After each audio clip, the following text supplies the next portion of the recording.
ವಸುದೇವಸುತಂ ದೇವಂ ಕಂಸಚಾಣೂರಮರ್ಧನಂ ದೇವಕೀ ಪರಮಾನಂದಂ ಕೃಷ್ಣಂ ವಂದೇ ಜಗದ್ಗುರುಂ. ಶ್ರೀಕೃಷ್ಣಂ ವಂದೇ ಜಗದ್ಗುರುಂ. ಅವನು ಜಗದ್ಗುರು ಅಷ್ಟೇ ಅಲ್ಲದೆ ನಮ್ಮನ್ನೆಲ್ಲ ಕೈ ಹಿಡಿದು ನಡೆಸುತ್ತಿರುವಂತಹ ಗುರು ಅಂತ ಅಂದ್ರೆ ಖಂಡಿತವಾಗ್ಲೂ ತಪ್ಪಾಗೋದಿಲ್ಲ. ಈಗಾಗ್ಲೇ 7 ಅಧ್ಯಾಯಗಳನ್ನ ಮುಗಿಸಿದೀವಿ. ಅಂದ್ರೆ 18 ಅಧ್ಯಾಯ ಅನ್ನೋ ಒಂದು ದೊಡ್ಡ ಸಾಗರದಲ್ಲಿ 7 ಅಧ್ಯಾಯ ಅನ್ನುವಂತಹ ಪುಟ್ಟ ಪುಟ್ಟ ಪುಟ್ಟ ಪುಟ್ಟ ಮೆಟ್ಲುಗಳನ್ನ ಹತ್ಕೊಂಡ್ ಬರ್ತಾ ಇದೀವಿ. ಅದ್ರ ಜೊತೆ ಭಗವಂತ ಸಾಕಷ್ಟು ವಿದ್ಯೆಯನ್ನ ಅಂದ್ರೆ ಸಾಕಷ್ಟು ಅರಿವನ್ನ ನಮ್ಗೆ ವಿದ್ಯೆ ಅನ್ನೋದಕ್ಕಿಂತ ಜ್ಞಾನವನ್ನ ನಮ್ಗೆ ಕೊಡ್ತಾ ಬರ್ತಾನೆ. ಅಷ್ಟೇ ಅಲ್ಲದೆ ಈ ಎಕ್ಸ್ಪೆಷಲಿ ಈ 8ನೇ ಅಧ್ಯಾಯದಲ್ಲಿ ನಾವು ಅರ್ಥ ತಿಳ್ಕೊಳ್ಳೋ ನಿಟ್ಟಿನಲ್ಲಿ ನಾವು ಇವತ್ತಿದೀವಿ. ಅದ್ರ ಜೊತೆ 7ನೇ ಅಧ್ಯಾಯದಲ್ಲಿ ಸಾಮಾನ್ಯ ಜನರಿಗೆ ಇರುವಂತಹ ದೋಷಗಳ ಬಗ್ಗೆ, ಅಂದ್ರೆ ಯಾವ ದೋಷದ ಬಗ್ಗೆ ಮಾತಾಡ್ತಾನಪ್ಪ ಅಂತ ನಾವೇನಾದ್ರೂ ನೋಡೋದಾದ್ರೆ, ಎಕ್ಸ್ಪೆಷಲಿ 7ನೇ ಅಧ್ಯಾಯದ ಕೊನೆ ಶ್ಲೋಕದಲ್ಲಿ ಅದನ್ನ ಪೂರ್ವ ಪೀಠಿಕೆ ಅಂತ ತಗೊಂಡ್ವಿ. ಆ ಪೂರ್ವ ಪೀಠಿಕೆಯಲ್ಲಿ ಈ ಜನ್ಮದಲ್ಲದೆ ಜನ್ಮ ಜನ್ಮಾಂತರದಲ್ಲಿ ಕಾಡುವಂತಹ ದೊಡ್ಡ ದೋಷದ ಬಗ್ಗೆ ಮಾತಾಡ್ತಾನೆ. ಅದು ಯಾವುದು ಅಂತ ಅಂದ್ರೆ ಹುಟ್ಟು ಮತ್ತು ಸಾವು.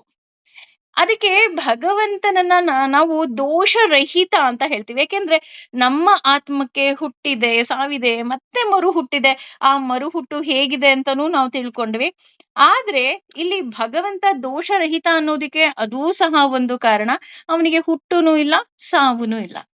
ಅದ್ರ ಜೊತೆ ನಾವು ಅವನನ್ನ ಬಿಟ್ಟು ಅಂದ್ರೆ ಈ ಹುಟ್ಟು ಸಾವು ಇದೆರಡು ಪ್ರಧಾನ ಅಂತ ನಾವು ತಗೊಂಡ್ರೆ, ಅದು ಬಿಟ್ಟು ಎಷ್ಟೊಂದು ನಮ್ಮಲ್ಲಿ ದೋಷಗಳಿದೆ. ಅಂದ್ರೆ ರೋಗ ರುಜಿನ ಮುಪ್ಪು, ಹುಟ್ಟು ಸಾವಿನ ಜೊತೆ ಮತ್ತೆ ದುಃಖ ಅಲ್ವಾ, ಪ್ರತಿ ಹೆಜ್ಜೆ ಹೆಜ್ಜೆಗೆ ನೋವು ಎಲ್ಲವುದೂ ನಮಗಿದೆ. ಆದ್ರೆ ಭಗವಂತನಿಗಿದ್ಯಾ? ಇಲ್ಲ.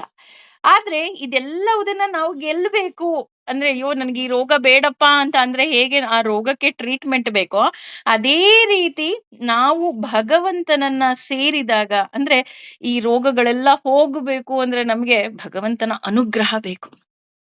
ಅವನ ಅನುಗ್ರಹ ಇಲ್ದೆ ಇದು ಯಾವುದು ಸಾಧ್ಯ ಇಲ್ಲ. ಅದಕ್ಕಿಂತ ಹೆಚ್ಚಾಗಿ ಈ ಹುಟ್ಟು ಸಾವು ಅನ್ನೋ ರೋಗದಿಂದ ನಾವು ದೂರ ಆಗಬೇಕು ಅಂದ್ರೆ ಮಾತ್ರ ಅವನೇ ಮುಕ್ತಿ ಮತ್ತೆ ಮೋಕ್ಷವನ್ನ ಕೊಡಬೇಕು. ನಾವು ಕೇವಲ ದೇಹದ ಮುಕ್ತಿಯ ಬಗ್ಗೆ ಮಾತಾಡ್ತಾ ಇದ್ದೀವಿ, ತಿಳ್ಕೊಂಡಿದ್ದೀವಿ. ಆದ್ರೆ ನಿಜವಾಗ್ಲೂ ನಾವು ಭಗವಂತನಲ್ಲಿ ಕೇಳಬೇಕಾಗಿರೋದೇನಪ್ಪಾ ಅಂದ್ರೆ, ಭಗವಂತ ನನಗ್ ಮೋಕ್ಷ ಕೊಟ್ಬಿಡಪ್ಪ ಸಾಕು, ಮತ್ತೆ ನನಗೆ ಹುಟ್ಟು ಬೇಡ, ಈ ಸಂಸಾರದ ಜಂಜಾಟ ಬೇಡ, ಮತ್ತೆ ಈ ಲೆಕ್ಕ ಚುತ್ತ ಮಾಡೋದು, ಮತ್ತೆ ನಾನು ಇನ್ನೊಂದಿಷ್ಟು ಪಾಪಗಳನ್ನ ಹೊರೆ ಹಾಕೊಳ್ಳೋದು ನನಗ್ ಯಾವ್ದೋ ಬೇಡ ತಂದೆ. ನನಗೆ ನಿನ್ನ ಆಶ್ರಯದಲ್ಲಿ ಇರುವಂತಹ ಆಸೆ. ಈಗ ಉದಾಹರಣೆ, ಮಕ್ಕಳನ್ನ ಸ್ಕೂಲಿಗೆ ಕಳ್ಸೋದು ಮಕ್ಳು ವಿದ್ಯಾವಂತರಾಗ್ಲಿ ಬುದ್ಧಿವಂತರಾಗ್ಲಿ ಅಂತಾನೆ. ಆದ್ರೆ ಎಷ್ಟೋ ಜನ ಮಕ್ಳು ಮೊದಲನೇ ದಿನ ಸ್ಕೂಲಿಗೆ ಹೋಗ್ಬೇಕಾದ್ರೆ ಹೆಂಗ್ ಅಳ್ತಾ ಇರ್ತಾರಪ್ಪ ಅಂದ್ರೆ, ಅಮ್ಮ ನೀನ್ ಹೇಳ್ದಂಗೆಲ್ಲ ಕೇಳ್ತೀನಿ, ನೀನ್ ಏನ್ ಊಟ ಕೊಡ್ತೀಯೋ ಅದನ್ನೆಲ್ಲ ತಿಂತೀನಿ ಅಮ್ಮ, ನಾನ್ ಚಾಕ್ಲೇಟ್ ಕೇಳಲ್ಲ, ಐಸ್ ಕ್ರೀಮ್ ಕೇಳಲ್ಲ, ಹಠ ಮಾಡಲ್ಲ, ನಿದ್ರೆ ಮಾಡ್ತೀನಿ, ಊಟ ಮಾಡ್ತೀನಿ, ಎಷ್ಟೊಂದು ನೆಪಗಳು ಹೇಳ್ತಾರಲ್ವಾ ಶಾಲೆಗೆ ಹೋಗ್ಬೇಕು ಅಂದ್ರೆ. ಇನ್ನು ಕೆಲವು ಮಕ್ಳು, ಅಮ್ಮ ನಂಗೆ ಹೊಟ್ಟೆ ನೋವ್ತಿದೆ ಇವತ್ತು ಶಾಲೆಗೆ ಹೋಗಲ್ಲ. ಅಂದ್ರೆ ಇದು ಎಲ್ಲವುದೂ ಸಹ ಹೇಗೆ ಅಂದ್ರೆ, ಅಮ್ಮನ್ ಜೊತೆ ಇದ್ರೆ ವಿ ಫೀಲ್ ಸೇಫ್. ಅದೇ ರೀತಿ ಭಗವಂತ, ನಾನ್ ನಿನ್ ಮಗು ಅಲ್ವಾ, ನಾನು ನಿನ್ ಜೊತೆ ಆರಾಮಾಗಿರ್ತೀನಿ, ನನಗೆ ಈ ಹುಟ್ಟು ಸಾವು ಬೇಡ.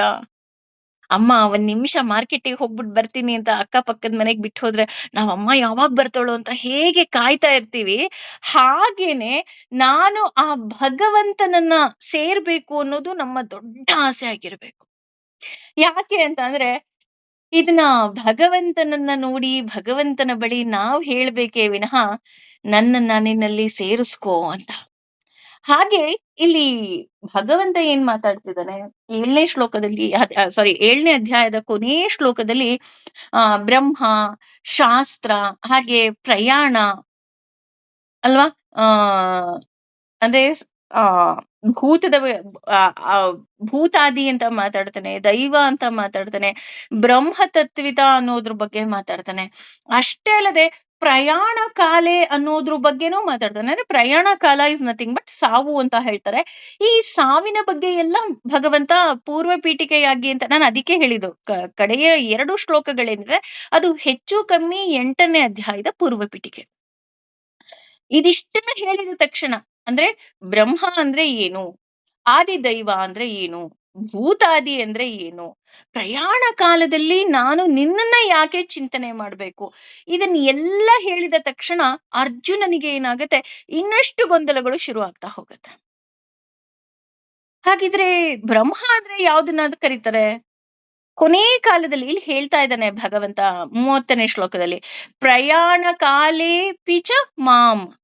ಅಂದ್ರೆ ನೀನು ಸಾವಿನ ಸಮಯದಲ್ಲಿ ನನ್ನನ್ನ ನೀನು ಆರಾಧನೆ ಮಾಡಬೇಕು. ಇದನ್ನ ಎಲ್ಲ ಕೇಳಿದ ತಕ್ಷಣ ಮತ್ತೆ ಅರ್ಜುನ ಮಗುವಿನ ಹಾಗೆ. ಅಂದ್ರೆ ಇಲ್ಲಿ ಅರ್ಜುನ ಮಗು ಅಥವಾ ಶಿಷ್ಯ ಅನ್ನೋದಕ್ಕಿಂತ ಹೆಚ್ಚಾಗಿ ಕಲಿಯುಗದಲ್ಲಿ ನಮಗೆ ಏನೆಲ್ಲ ಗೊಂದಲಗಳು ಉಂಟಾಗಬಹುದೋ ಅದೆಲ್ಲವುದೂ ಸಹ ಅವನ ಮೂಲಕ ಭಗವಂತ ಕೇಳಿಸ್ತಾನೆ. ಇಲ್ಲಿ ಅರ್ಜುನ ಮಾತಾಡ್ತಾ ಇರೋದು ಸಹ ಅರ್ಜುನನ ಮಾತಲ್ಲ, ಅರ್ಜುನನ ಮುಖೇನ ಭಗವಂತ ಮಾತನಾಡಿಸ್ತಾ ಇರೋದು. ಹಾಗಾಗಿ ಈ 8ನೇ ಅಧ್ಯಾಯದ ಮೊದಲಿಗೆನೆ ಅರ್ಜುನ ಉವಾಚ ಅಂದ್ರೆ ಅರ್ಜುನನಿಗಾಗ್ಲೇ ಡೌಟ್ಗಳು ಶುರು ಆಗೋಯ್ತು. ಭಗವಂತ ನೀನ್ ಇಷ್ಟೊಂದು ಹೇಳ್ಬಿಟ್ಟಿಯಲ್ಲ, ನಾನು ಇದನ್ನ ಡೈಜೆಷನ್ ಮಾಡ್ಕೊಳ್ಳಿ. ಹಾಗಾಗಿ 2 ಶ್ಲೋಕಗಳನ್ನ ಅವನ ಏನು ಡೌಟ್ ಇತ್ತೋ ಅಥವಾ ಅವನಿಗೆ ಏನೆಲ್ಲ ಗೊಂದಲಗಳಿತ್ತೋ ಅದನ್ನ ಇಲ್ಲಿ ಕೇಳ್ತಾ ಹೋಗ್ತಾರೆ, 1ನೇ ಮತ್ತು 2ನೇ ಶ್ಲೋಕದಲ್ಲಿ. ಅವನು ಕೇಳಿದ 2 ಪ್ರಶ್ನೆಗೆ ಭಗವಂತ ಸುದೀರ್ಘವಾಗಿ 26 ಶ್ಲೋಕಗಳಲ್ಲಿ ಉತ್ತರವನ್ನ ಕೊಡ್ತಾನೆ. ಅಂದ್ರೆ ಇಲ್ಲಿ ಸುದೀರ್ಘ ಹಾಗೂ ಅವನ್ ಕೇಳಿದ 2 ಶ್ಲೋಕದಲ್ಲಿ ಭಗವಂತ ಯಾಕಪ್ಪ 26 ಶ್ಲೋಕ, ಅಂದ್ರೆ ಒಟ್ಟು ಈ 8ನೇ ಅಧ್ಯಾಯದಲ್ಲಿ 28 ಶ್ಲೋಕಗಳು ಬರ್ತಾ ಹೋಗುತ್ತೆ. ಸೊ ಯಾಕೆ ಅವನು ಇಷ್ಟೊಂದು ಸುದೀರ್ಘವಾಗಿ ಕೊಡ್ತಾನೆ ಅಂತ ನೋಡೋದಾದ್ರೆ, ಭಗವಂತ ಮುಂಚೆನೆ ಹೇಳ್ಬಿಟ್ಟಿದ್ದಾನೆ, ನನಗೆ ನೀನು ಶರಣಾದರೆ ಯಾವುದೇ ರೀತಿಯಾದಂತಹ ಗೊಂದಲಗಳು ನಿನಗೆ ಇಲ್ಲದ ಹಾಗೆ ನಾನು ನಿನ್ನ ಎಲ್ಲ ಗೊಂದಲವನ್ನ ನಿವಾರಿಸ್ತೀನಿ ಅಂತ. ಹಾಗಾಗಿ ಅವನು ಏನೆಲ್ಲ ಪ್ರಶ್ನೆಗಳನ್ನ ಕೇಳ್ತಾನೋ ಅದಕ್ಕೆ ಸುದೀರ್ಘವಾಗಿ ಹಾಗೂ ಸಂಶಯವಿಲ್ಲದ ಹಾಗೆ, ಅಂದ್ರೆ ಮತ್ತೆ ಅದು ಡೌಟ್ ಬರಬಾರ್ದು ಆ ರೀತಿ ಭಗವಂತ ಇಲ್ಲೇನ್ ಮಾಡ್ತಾ ಹೋಗ್ತಾನೆ, ಉತ್ತರವನ್ನ ಕೊಡ್ತಾ ಹೋಗ್ತಾನೆ. ಅಷ್ಟೇ ಅಲ್ಲ, ಅದಕ್ಕೆ ಹೇಳೋದು ಭಗವಂತನನ್ನ ವಿಷ್ಣು ಸಹಸ್ರನಾಮದಲ್ಲಿ ಉತ್ತರಹ ಅಂತನೂ ಹೇಳ್ತಾ ಹೋಗ್ತಾರೆ. ಅಂದ್ರೆ ಯಾಕೆ ಭಗವಂತ ಉತ್ತರ ಅಂತ ಹೇಳ್ತಾರಪ್ಪ ಅಂತ ಅಂದ್ರೆ, ಅವನು ಏನನ್ನಾದ್ರೂ ಹೇಳಿದ್ರೆ ಅಥವಾ ನಮ್ಮ ಎಲ್ಲ ಗೊಂದಲಗಳಿಗೆ ಕೊನೆಯ ಉತ್ತರ ಅವನೇ ಆಗಿರ್ತಾನೆ. ಅಂದ್ರೆ ನಮ್ಮ ಎಲ್ಲ ಪ್ರಶ್ನೆಗಳಿಗೆ ಉತ್ತರ ಅವನ ಹತ್ರ ಇರುತ್ತೆ. ಈಗ ಹೇಗೆ ಮಗು ಒಂದು ಶಾಲೆಗೆ ಹೋದಾಗ ಟೀಚರಿಗೆಲ್ಲ ಗೊತ್ತು, ಬೇಕಾದ್ರೆ ಆ ಅಂದ್ರೆ ಎಲ್ಲ ಟೀಚರ್ ಹಾಗೆ ಮಾಡಲ್ಲ, but still I am telling, ಏನೋ ಒಂಚೂರು ತಪ್ಪು ಬರ್ದಿರ್ತಾರೆ ಅಂತ ಅನ್ಕೊಳ್ಳೋಣ. ಬಹುಶಃ ಇನಲ್ಲಿ ಓ ಇದೆ ಅಲ್ವಾ, ಓನ ಜಾತರ ಬರ್ದಿರ್ತಾರೆ ಅಂತ ಅನ್ಕೊಳ್ಳೋಣ. ಅವಾಗ ನಾವು ಅ ಆ ಇ ಉ ಊ ವೃ ಎ ಐ ಓ ಔ ಔ ಅಂತ, ಸಾರಿ ಎ ಐ ಓ ಓ ಔ ಅಂದ್ರೆ ನಾವು ಇದು ಓ ಅಲ್ಲ ಕಣೋ, ಇದು ಜಾ ಆಗುತ್ತೆ, ಇದನ್ನ ಈ ರೀತಿ ಕೊಡ್ಬೇಕು ಅಂತ ನೀವು ಆ ಮಗುಗೇನಾದ್ರೂ ಸರಿ ಮಾಡಕ್ ಹೋದ್ರೆ ಆ ಮಗು ಒಪ್ಕೊಳ್ಳಲ್ಲ. ಇಲ್ಲ, ನಮ್ಮ ಮ್ಯಾಮ್ ಹೇಳಿರೋದು ಹೀಗೇನೆ, ನಾನು ಹೀಗೇ ಬರೆಯೋದು. ಹಾಗೇನೆ ಇಲ್ಲಿ ಭಗವಂತ ಏನ್ ಮಾಡ್ತಾ ಇದ್ದಾನೆ, ಯಾವುದೇ ರೀತಿಯಾದಂತಹ ಸಂಶಯವಿಲ್ಲದ ಹಾಗೆ ಉತ್ತರವನ್ನ ಕೊಡ್ತಾ ಇದ್ದಾನೆ. ಹೇಗೆ ಅಂತ ಅಂದ್ರೆ, ನಾವು ಸಹ ಒಳ್ಳೆ ಸ್ಟೂಡೆಂಟ್ ಹಾಗೆ ಅರ್ಜುನ ಏನು ಪ್ರಶ್ನೆಯನ್ನ ಕೇಳ್ದ, ಅದಕ್ಕೆ ಭಗವಂತ ಏನು ಉತ್ತರವನ್ನ ಕೊಟ್ಟ ಅಂತ ನೋಡ್ತಾ ಹೋಗೋಣ. 8ನೇ ಅಧ್ಯಾಯ ಇದನ್ನ ಅಕ್ಷರ ಪರಬ್ರಹ್ಮ ಯೋಗ ಅಂತ ಕರಿತಾ ಹೋಗ್ತಾರೆ. ಕೆಲವು ಪುಸ್ತಕದಲ್ಲಿ ಭಗವತ್ ಪ್ರಾಪ್ತಿ ಅಂತಲೂ ಸಹ ಇದೆ. ಇಲ್ಲಿ ಅಕ್ಷರ ಅಂದ್ರೂ ಸಹ ಭಗವಂತನೇ. ಹಾಗಾಗಿ ಇಲ್ಲಿ ಅಕ್ಷರ ಪರಬ್ರಹ್ಮ ಯೋಗ ಅಂತ ನಾವಿಲ್ಲಿ ತಗೊಳ್ತಾ ಇದ್ದೀವಿ. ಮೊದಲನೇದಾಗಿ ಅರ್ಜುನ ಉವಾಚ ಅಂದ್ರೆ ಅರ್ಜುನ ಹೇಳ್ತಾ ಇದ್ದಾನೆ ಏನಂತ, ಕಿಂ ಯಾವುದು, ತತ್ ಅದು, ಬ್ರಹ್ಮ ಅಂದ್ರೆ ಬ್ರಹ್ಮ, ಕಿಂ ಯಾವುದು, ಆಧ್ಯಾತ್ಮಂ ಆತ್ಮವು, ಕಿಂ ಯಾವುದು, ಕರ್ಮ ಅಂದ್ರೆ ಕಾಮ್ಯ ಕರ್ಮಗಳು, ಉತ್ತಮ ಪುರುಷ ಉತ್ತಮ, ಪುರುಷೋತ್ತಮ ಅಂತ ಬರುತ್ತೆ, ಅಂದ್ರೆ ಪುರುಷರಲ್ಲಿ ಉತ್ತಮನಾಗಿರುವವನು. ಆದಿಭೂತಾನಾಂ ಅಂದ್ರೆ ಭೌತಿಕ ಅಭಿವ್ಯಕ್ತಿಯು, ಛ ಮತ್ತು ಕಿಂ ಯಾವುದು, ಪ್ರೋಕ್ತಂ ಎಂದು ಕರೆಯಲ್ಪಡುತ್ತದೆ. ಅಧಿದೈವಂ ಅಂದ್ರೆ ದೇವತೆಗಳು, ಕಿಂ ಯಾವುದು, ಉಚ್ಯತೆ ಎಂದು ಹೇಳಲ್ಪಡುತ್ತಿದೆ. ಅದೇ ರೀತಿ ಎರಡನೇ ಶ್ಲೋಕದಲ್ಲೂ ಅವನ ಪ್ರಶ್ನೆ ಆಗಿರೋದ್ರಿಂದ ಅದನ್ನು ತಿಳ್ಕೊಂಬೇಡ. ಅಧಿಯಜ್ಞ ಅಂದ್ರೆ ಯಜ್ಞಪತಿಯು, ಕಥಂ ಹೇಗೆ, ಕಹ ಯಾರು, ಅತ್ರ ಎಲ್ಲಿ, ದೇಹೇ ಶರೀರದಲ್ಲಿ, ಅಸ್ಮಿನ್ ಈ ಮಧುಸೂದನ ಮಧುಸೂದನನೇ, ಪ್ರಯಾಣ ಕಾಲೆ ಅಂದ್ರೆ ಮರಣ ಕಾಲದಲ್ಲಿ, ಚ ಮತ್ತು ಕಥಂ ಹೇಗೆ, ಜ್ಞೇಯ ಅಪಿ ಅಂದ್ರೆ ನಿನ್ನನ್ನ ತಿಳಿಯಲ್ಪಡುತ್ತೇವಿ, ಹಾಗೇನೆ ನಿಯತ ಆತ್ಮಭಿ ಅಂದ್ರೆ ಆತ್ಮ ಸಂಯಮಿಗಳಿಂದ ಅಂತ ಇಲ್ಲಿ ಹೇಳ್ತಾ ಇದ್ದಾನೆ. ಅಂದ್ರೆ ಈಗ ನೀನೇನು 7ನೇ ಅಧ್ಯಾಯದ ಕೊನೆಯ 2 ಶ್ಲೋಕದಲ್ಲಿ ಕೆಲವೊಂದಿಷ್ಟು ಪದಗಳನ್ನ ಉಪಯೋಗಿಸ್ದೆ. ಅದು ಯಾವ ಯಾವ ಪದ ಅಂತ ನಾವೇನಾದ್ರೂ ನೋಡೋದಾದ್ರೆ, ಜರಾ ಮರಣ ಮೋಕ್ಷಾಯ, ಇದು ನಾನು 7ನೇ ಅಧ್ಯಾಯದ ಹೇಳ್ತಾ ಇರೋದು. ಅಂದ್ರೆ ಈ ಮೋಕ್ಷ ಕಾಲದಲ್ಲಿ ನೀನು ಏನೇನ್ ತಿಳ್ಕೋಬೇಕು ಅಂದ್ರೆ, ಬ್ರಹ್ಮನ ಬಗ್ಗೆ, ಆದಿಭೂತದ ಬಗ್ಗೆ, ಹಾಗೂ ಪ್ರಯಾಣ ಕಾಲದಲ್ಲಿ ಅಂದ್ರೆ ಸಾವಿನಲ್ಲಿ ನೀನು ನನ್ನನ್ನ ಕಾಣಬೇಕು, ನನ್ನನ್ನೇ ಆ ಸ್ಮರಿಸ್ಬೇಕು ಅಂತ ಹೇಳ್ಬಿಟ್ಟಿದ್ಯಾ. ಅದು ಸರಿ, ನಾನು ಇಲ್ಲ ಅಂತ ಹೇಳ್ತಾ ಇಲ್ಲ, ಆದ್ರೆ ನನಗೆ ಮತ್ತೆ ಡೌಟ್ ಶುರು ಆಗಿದೆ. ಅದು ಏನಪ್ಪಾ ಅಂತ ಅಂದ್ರೆ, ಕಿಂ ತತ್ ಬ್ರಹ್ಮ, ಇಲ್ಲಿ ನೀನು ಬ್ರಹ್ಮ ಅಂತ ಉಪಯೋಗಿಸಿದ್ಯಾ ಅಲ್ವಾ. ಇಲ್ಲಿ ಬ್ರಹ್ಮ ಅಂತ ಉಪಯೋಗಿಸಿದ್ರೆ ಬ್ರಹ್ಮ ಅಂದ್ರೆ ಏನು ಹಾಗಿದ್ರೆ? ಇಲ್ಲಿ ಯಾಕೆ ಅರ್ಜುನ ಬ್ರಹ್ಮ ಅಂದ್ರೆ ಏನು ಅಂತ ಕೇಳ್ತಾ ಇದ್ದಾನೆ ಅಂತ ಅಂದ್ರೆ, ನೋಡಿ ಅದಕ್ಕೆ ನಾನು ಹೇಳಿದ್ದು, ನಮ್ಮ ಕಲಿಯುಗದಲ್ಲಿ ನಾವು ಹೇಗೆ ಅರ್ಥ ಮಾಡ್ಕೊಳ್ತೀವಿ ಅಂತ ಅವನಿಗೆ ಮುಂಚೆನೆ ಗೊತ್ತಿತ್ತು, ಹಾಗಾಗಿ ಭಗವಂತ ನುಡ್ಸಿದ್ದು. ಇಲ್ಲಿ ನೀನು ಬ್ರಹ್ಮ ಅಂತ ಹೇಳಿದ್ಯಾ ಅಲ್ವಾ, ಹಾಗಿದ್ರೆ ಬ್ರಹ್ಮ ಅಂದ್ರೆ ಏನು? ಯಾಕಪ್ಪ ನಾನು ಈ ಪ್ರಶ್ನೆ ಕೇಳ್ತಾ ಇದ್ದೀನಿ ಅಂದ್ರೆ, ಸಂಸ್ಕೃತದಲ್ಲಿ ಬ್ರಹ್ಮ ಅನ್ನೋದಕ್ಕೆ ಬಹಳಷ್ಟು ಅರ್ಥಗಳಿದೆ. ಒಂದು ವೇದ, ಇನ್ನೊಂದು ವಿಷ್ಣು, ಇನ್ನೊಂದು ಚತುರ್ಮುಖ ಬ್ರಹ್ಮನಿಗೂ ಸಹ ಬ್ರಹ್ಮ ಅಂತ ಹೇಳ್ತಾರೆ. ಈಗ ನೀನು ಇಲ್ಲಿ ಬ್ರಹ್ಮ ಅಂತ ಬೆಳೆಸಿದ್ಯಾ ಅಲ್ವಾ, ಸೊ ಯಾವ್ದನ್ನ ಬೆಳೆಸಿದ್ಯಾ ನೀನು? ವೇದ ಬೆಳೆಸಿದ್ಯಾ, ಅಥವಾ ವಿಷ್ಣು ಬಗ್ಗೆ ಮಾತಾಡ್ತಿದ್ಯಾ ಅಂದ್ರೆ ನಾರಾಯಣನ ಬಗ್ಗೆ ಮಾತಾಡ್ತಿದ್ಯಾ, ನಿನ್ ಬಗ್ಗೆ ನೀನ್ ಮಾತಾಡ್ತಿದ್ಯಾ, ಅಥವಾ ಚತುರ್ಮುಖ ಬ್ರಹ್ಮ ಅಂದ್ರೆ ಈ ಜಗತ್ತಿನ ಸೃಷ್ಟಿಕರ್ತಾ ಇದಾನಲ್ಲ ಅವನ್ ಬಗ್ಗೆ ಮಾತಾಡ್ತಾ ಇದ್ಯಾ? ಅದಕ್ಕೇನೆ ಸಂಸ್ಕೃತವನ್ನ ಕಬ್ಬಿಣದ ಕಡಲೆ ಅಂತ ಹೇಳೋದು. ಯಾಕೆ ಅಂತ ಅಂದ್ರೆ, ಪದ ಒಂದೇ ಉಪಯೋಗಿಸಿದ್ರೂ ಸಹ ಅದನ್ನ ನೋಡುವ ದೃಷ್ಟಿಕೋನ ಏನಿರುತ್ತೆ ಅದು ತುಂಬಾ ವಿಸ್ತಾರವಾಗಿರುತ್ತೆ. ಹಾಗಾಗಿ ಇಲ್ಲಿ ಬ್ರಹ್ಮ ಅಂದ್ರೆ ಏನು? ನೀನ್ ಇಷ್ಟೇ ಅನ್ಕೊಂಬೇಡ, ಜೀವರಿಗೂ ಸಹ ಬ್ರಹ್ಮ ಅಂತ ಕರೀತಾರೆ. ಅಂದ್ರೆ ಈಗ ನಾವು ಸಾಮಾನ್ಯ ಜೀವ ಇರೋರು ಏನಿದೀವಿ, ನಮಗೂ ಸಹ ಬ್ರಹ್ಮ ಅಂತ ಕರೀತಾರೆ. ಹಾಗಿದ್ರೆ ಇಲ್ಲಿ ನೀನು ಯಾವ ಬ್ರಹ್ಮನನ್ನ ಕುರಿತು ಹೇಳಿದ್ಯಾ? ಮನುಷ್ಯರ ಬಗ್ಗೆ ಮಾತಾಡಿದ್ಯಾ ನೀನು ಹಾಗಿದ್ರೆ? ಈಗ ನಾನು ದೇವತೆಗಳಿ ದೇವ ದೇವತೆಗಳ ಬಳಿ ಅಂದ್ರೆ ದೇವ್ರ ಬಳಿ ಹೋಗ್ಬೇಕು ಅಂದ್ರೆ ನಾನು ಯಾವ ಬ್ರಹ್ಮನ ಬಗ್ಗೆ ತಿಳಿಬೇಕು? ಅಂದ್ರೆ ಮರಣ ಕಾಲದಲ್ಲಿ ಸ್ಮರಿಸ್ಬೇಕು ಅಂತ ಹೇಳ್ತಿದ್ಯಾ ಅಲ್ವಾ, ಹಾಗಿದ್ರೆ ನಾನು ಯಾವ ಬ್ರಹ್ಮನ್ ಬಗ್ಗೆ ತಿಳ್ಕೋಬೇಕು ಇದಿಷ್ಟ್ರಲ್ಲಿ? ನನಗ್ ತಿಳಿಸಪ್ಪ ಫಸ್ಟ್. ಇದು ಅವನ ಮೊದಲನೇ ಪ್ರಶ್ನೆ. ಎರಡನೇ ಪ್ರಶ್ನೆ ಏನಪ್ಪಾ ಅಂತ ಅಂದ್ರೆ, ಕಿಂ ಆಧ್ಯಾತ್ಮಂ, ಹಾಗಿದ್ರೆ ಆಧ್ಯಾತ್ಮ ಅಂದ್ರೆ ಏನು? ನಂಗೆ ಅಧ್ಯಾತ್ಮ ಅಂದ್ರೆ ಏನು ಅಂತಾನೆ ಗೊತ್ತಿಲ್ಲಪ್ಪ, ನೀನ್ ಅಧ್ಯಾತ್ಮವನ್ನ ತಿಳ್ಕೊ ಅಂತ ಹೇಳಿದ್ಯಾ 7ನೇ ಅಧ್ಯಾಯದಲ್ಲಿ. ಹಾಗಿದ್ರೆ ಅಧ್ಯಾತ್ಮ ಅಂದ್ರೆ ಏನು? ಯಾವುದನ್ನ ಅಧ್ಯಾತ್ಮ ಅಂತ ಕರೀತಾರೆ? ಶಾಸ್ತ್ರಗಳ, ವೇದಗಳ, ಜ್ಞಾನನ, ಅಥವಾ ಕೆಲವರು ಮಾತಿಗೆ ಅಂದ್ರೆ ಮಾತಾಡ್ಬೇಕಾದ್ರೆ ಆಧ್ಯಾತ್ಮ ಬಂಧುಗಳೇ ಅಂತ ಸಂಬೋಧನೆ ಮಾಡ್ತಾರೆ. ಅಲ್ಲಿಗೆ ಆಧ್ಯಾತ್ಮ ಅಂದ್ರೆ ಏನು? ಇಲ್ಲಿ ಅವರು ಆಧ್ಯಾತ್ಮ ಬಂಧುಗಳೇ ಅಂತ ಹೇಳ್ತಿದಾರೆ ಅಂದ್ರೆ ನಾವೆಲ್ಲ ಒಂದು ಅಂತ. ಆಧ್ಯಾತ್ಮವನ್ನ ಶಾಸ್ತ್ರ ಅಂತ ಹೇಳ್ತಾರಾ? ನನಗ್ ಗೊತ್ತಾಗ್ತಾ ಇಲ್ಲ. ನನ್ನ 2ನೇ ಪ್ರಶ್ನೆ ಆಧ್ಯಾತ್ಮ ಅಂದ್ರೆ ಏನು? ಅದ್ರ ಜೊತೆ ತುಂಬಾ ದೊಡ್ಡ ಪ್ರಶ್ನೆ ಕೇಳ್ತಾ ಇದ್ದಾನೆ. ಕರ್ಮ ಅಂದ್ರೆ ಏನು? ನೀನಿಲ್ಲಿ ಕರ್ಮದ ಬಗ್ಗೆ ಮಾತಾಡ್ತಾ ಇದೀಯ.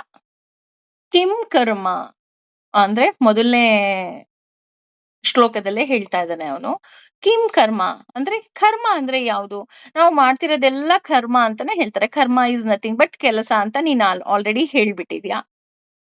ಹಾಗಿದ್ರೆ ನಾವೀಗ ಏನೇನ್ ಮಾಡ್ತಿದೀವಲ್ವಾ, ಬೆಳಗ್ಗೆಯಿಂದ ಸಂಜೆವರೆಗೂ ಮಾಡ್ತಿದ್ದೀವಲ್ಲ, ಅದು ಕರ್ಮ ಅಂತ ನಾವೀಗ ಆಲ್ರೆಡಿ ತಿಳ್ಕೊಂಡ್ಬಿಟ್ಟಿದೀವಿ. ಬೆಳಗ್ಗೆಯಿಂದ ಸಂಜೆವರೆಗೂ ಮಾಡೋ ಕೆಲ್ಸನೇ ನಾನ್ ಮತ್ತೆ ಯಾಕೆ ತಿಳ್ಕೋಬೇಕು? ಈ ಕರ್ಮದ ಬಗ್ಗೆ ತಿಳಿಬೇಕು ಅಂತ ಅಂದ್ರೆ ಹೇಗ್ ತಿಳಿಬೇಕು?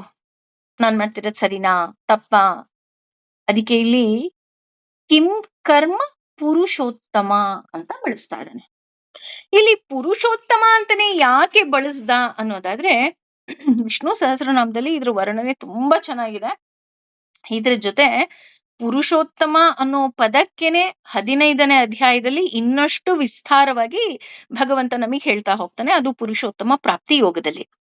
ಈಗ ಸದ್ಯಕ್ಕೆ ಪುರುಷೋತ್ತಮ ಅನ್ನೋ ನಾಮಕ್ಕೆ 3-4 ಬಗೆಯಾಗಿ ನಾವು ಪ್ರಯೋಗವನ್ನ ಮಾಡ್ತಾ ಹೋಗ್ತೀವಿ. ಉತ್ತಮ ಪುರುಷ, ಮಹಾಪುರುಷ, ಪರಮ ಪುರುಷ ಹಾಗೂ ಪುರುಷೋತ್ತಮ ಅಂತ.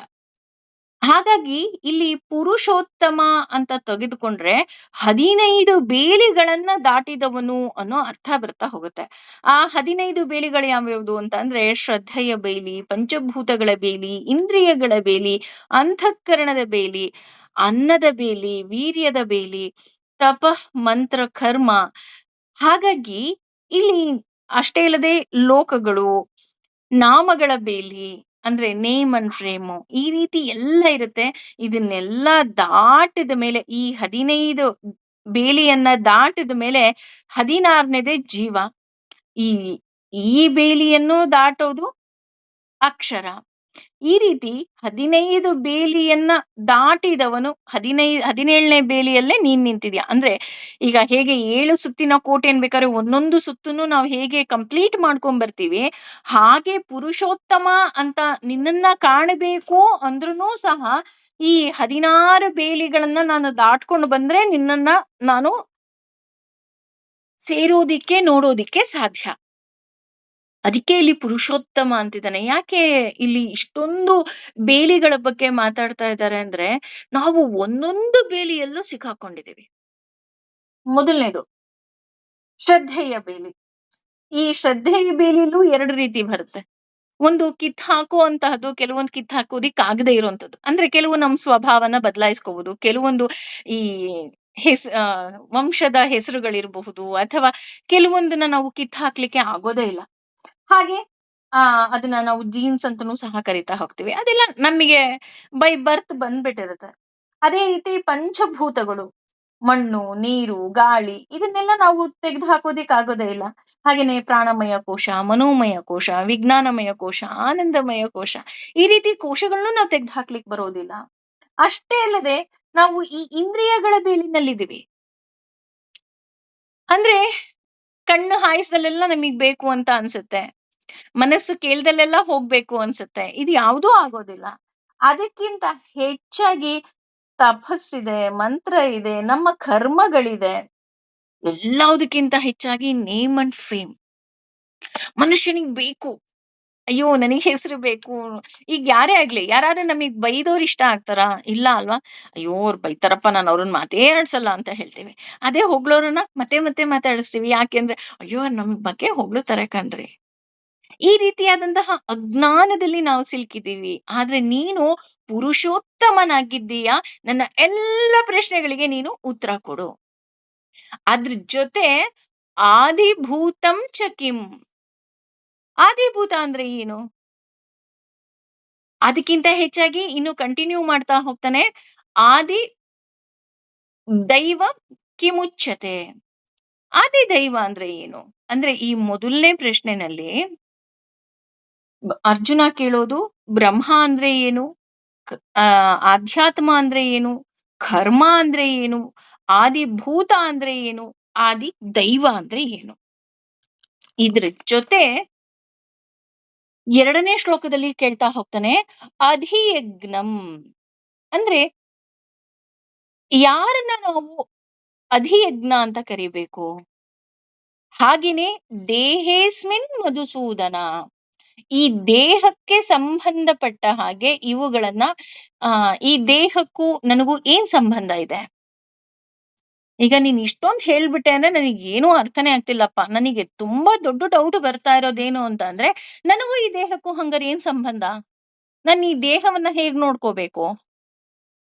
ದೇಹೇಸ್ಮಿನ್ ನೋಡಿ, ಅಲ್ಲಿಗೆ ನಮ್ಮ ದೇಹದ ಬಗ್ಗೆ ಇಲ್ಲಿ ಅರ್ಜುನ ಕೇಳ್ತಾ ಇದ್ದಾನೆ. ಅದ್ರ ಜೊತೆಗೆ ಪ್ರಯಾಣ ಕಾಲೇ ಚ ಕಥಂ, ಸಾಯುವ ಸಮಯದಲ್ಲಿ ನಾನು ನಿನ್ನನ್ನ ಹೇಗೆ ಪ್ರಾರ್ಥನೆ ಮಾಡ್ಲಿ? ಅಥವಾ ನೀನ್ ಏನ್ ತಿಳಿಸ್ಬೇಕು ಅಂತ ಇದ್ಯಾ? ಪ್ರಯಾಣ ಕಾಲೆ ಅಂತ ಅಂದ್ರೆ ಸಾವಿನ ಸಮಯದಲ್ಲಿ.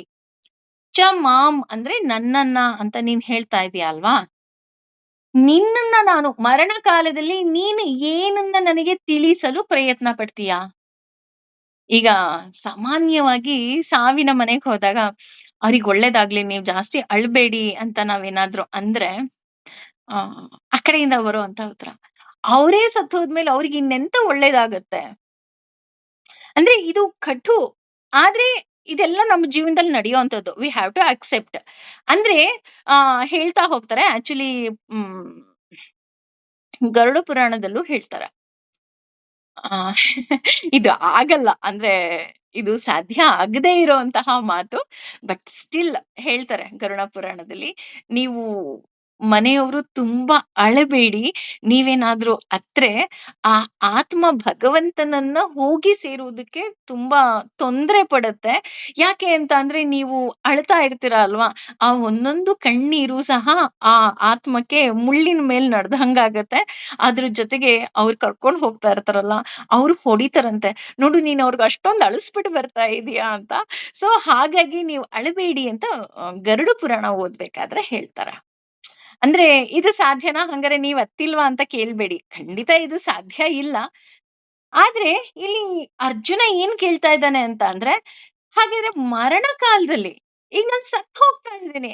ಈ ಸತ್ ಹೋಗ್ಬೇಕಾದ್ರೆ ನೀನ್ ಏನನ್ನ ತಿಳಿಸಲು ಪ್ರಯತ್ನ ಪಡ್ತೀಯಪ್ಪ? ಅಲ್ಲಿ ಜ್ಞಾನ ಇದೆಯಾ? ಸಾವಲ್ಲಿ ಜ್ಞಾನ ಇದೆಯಾ?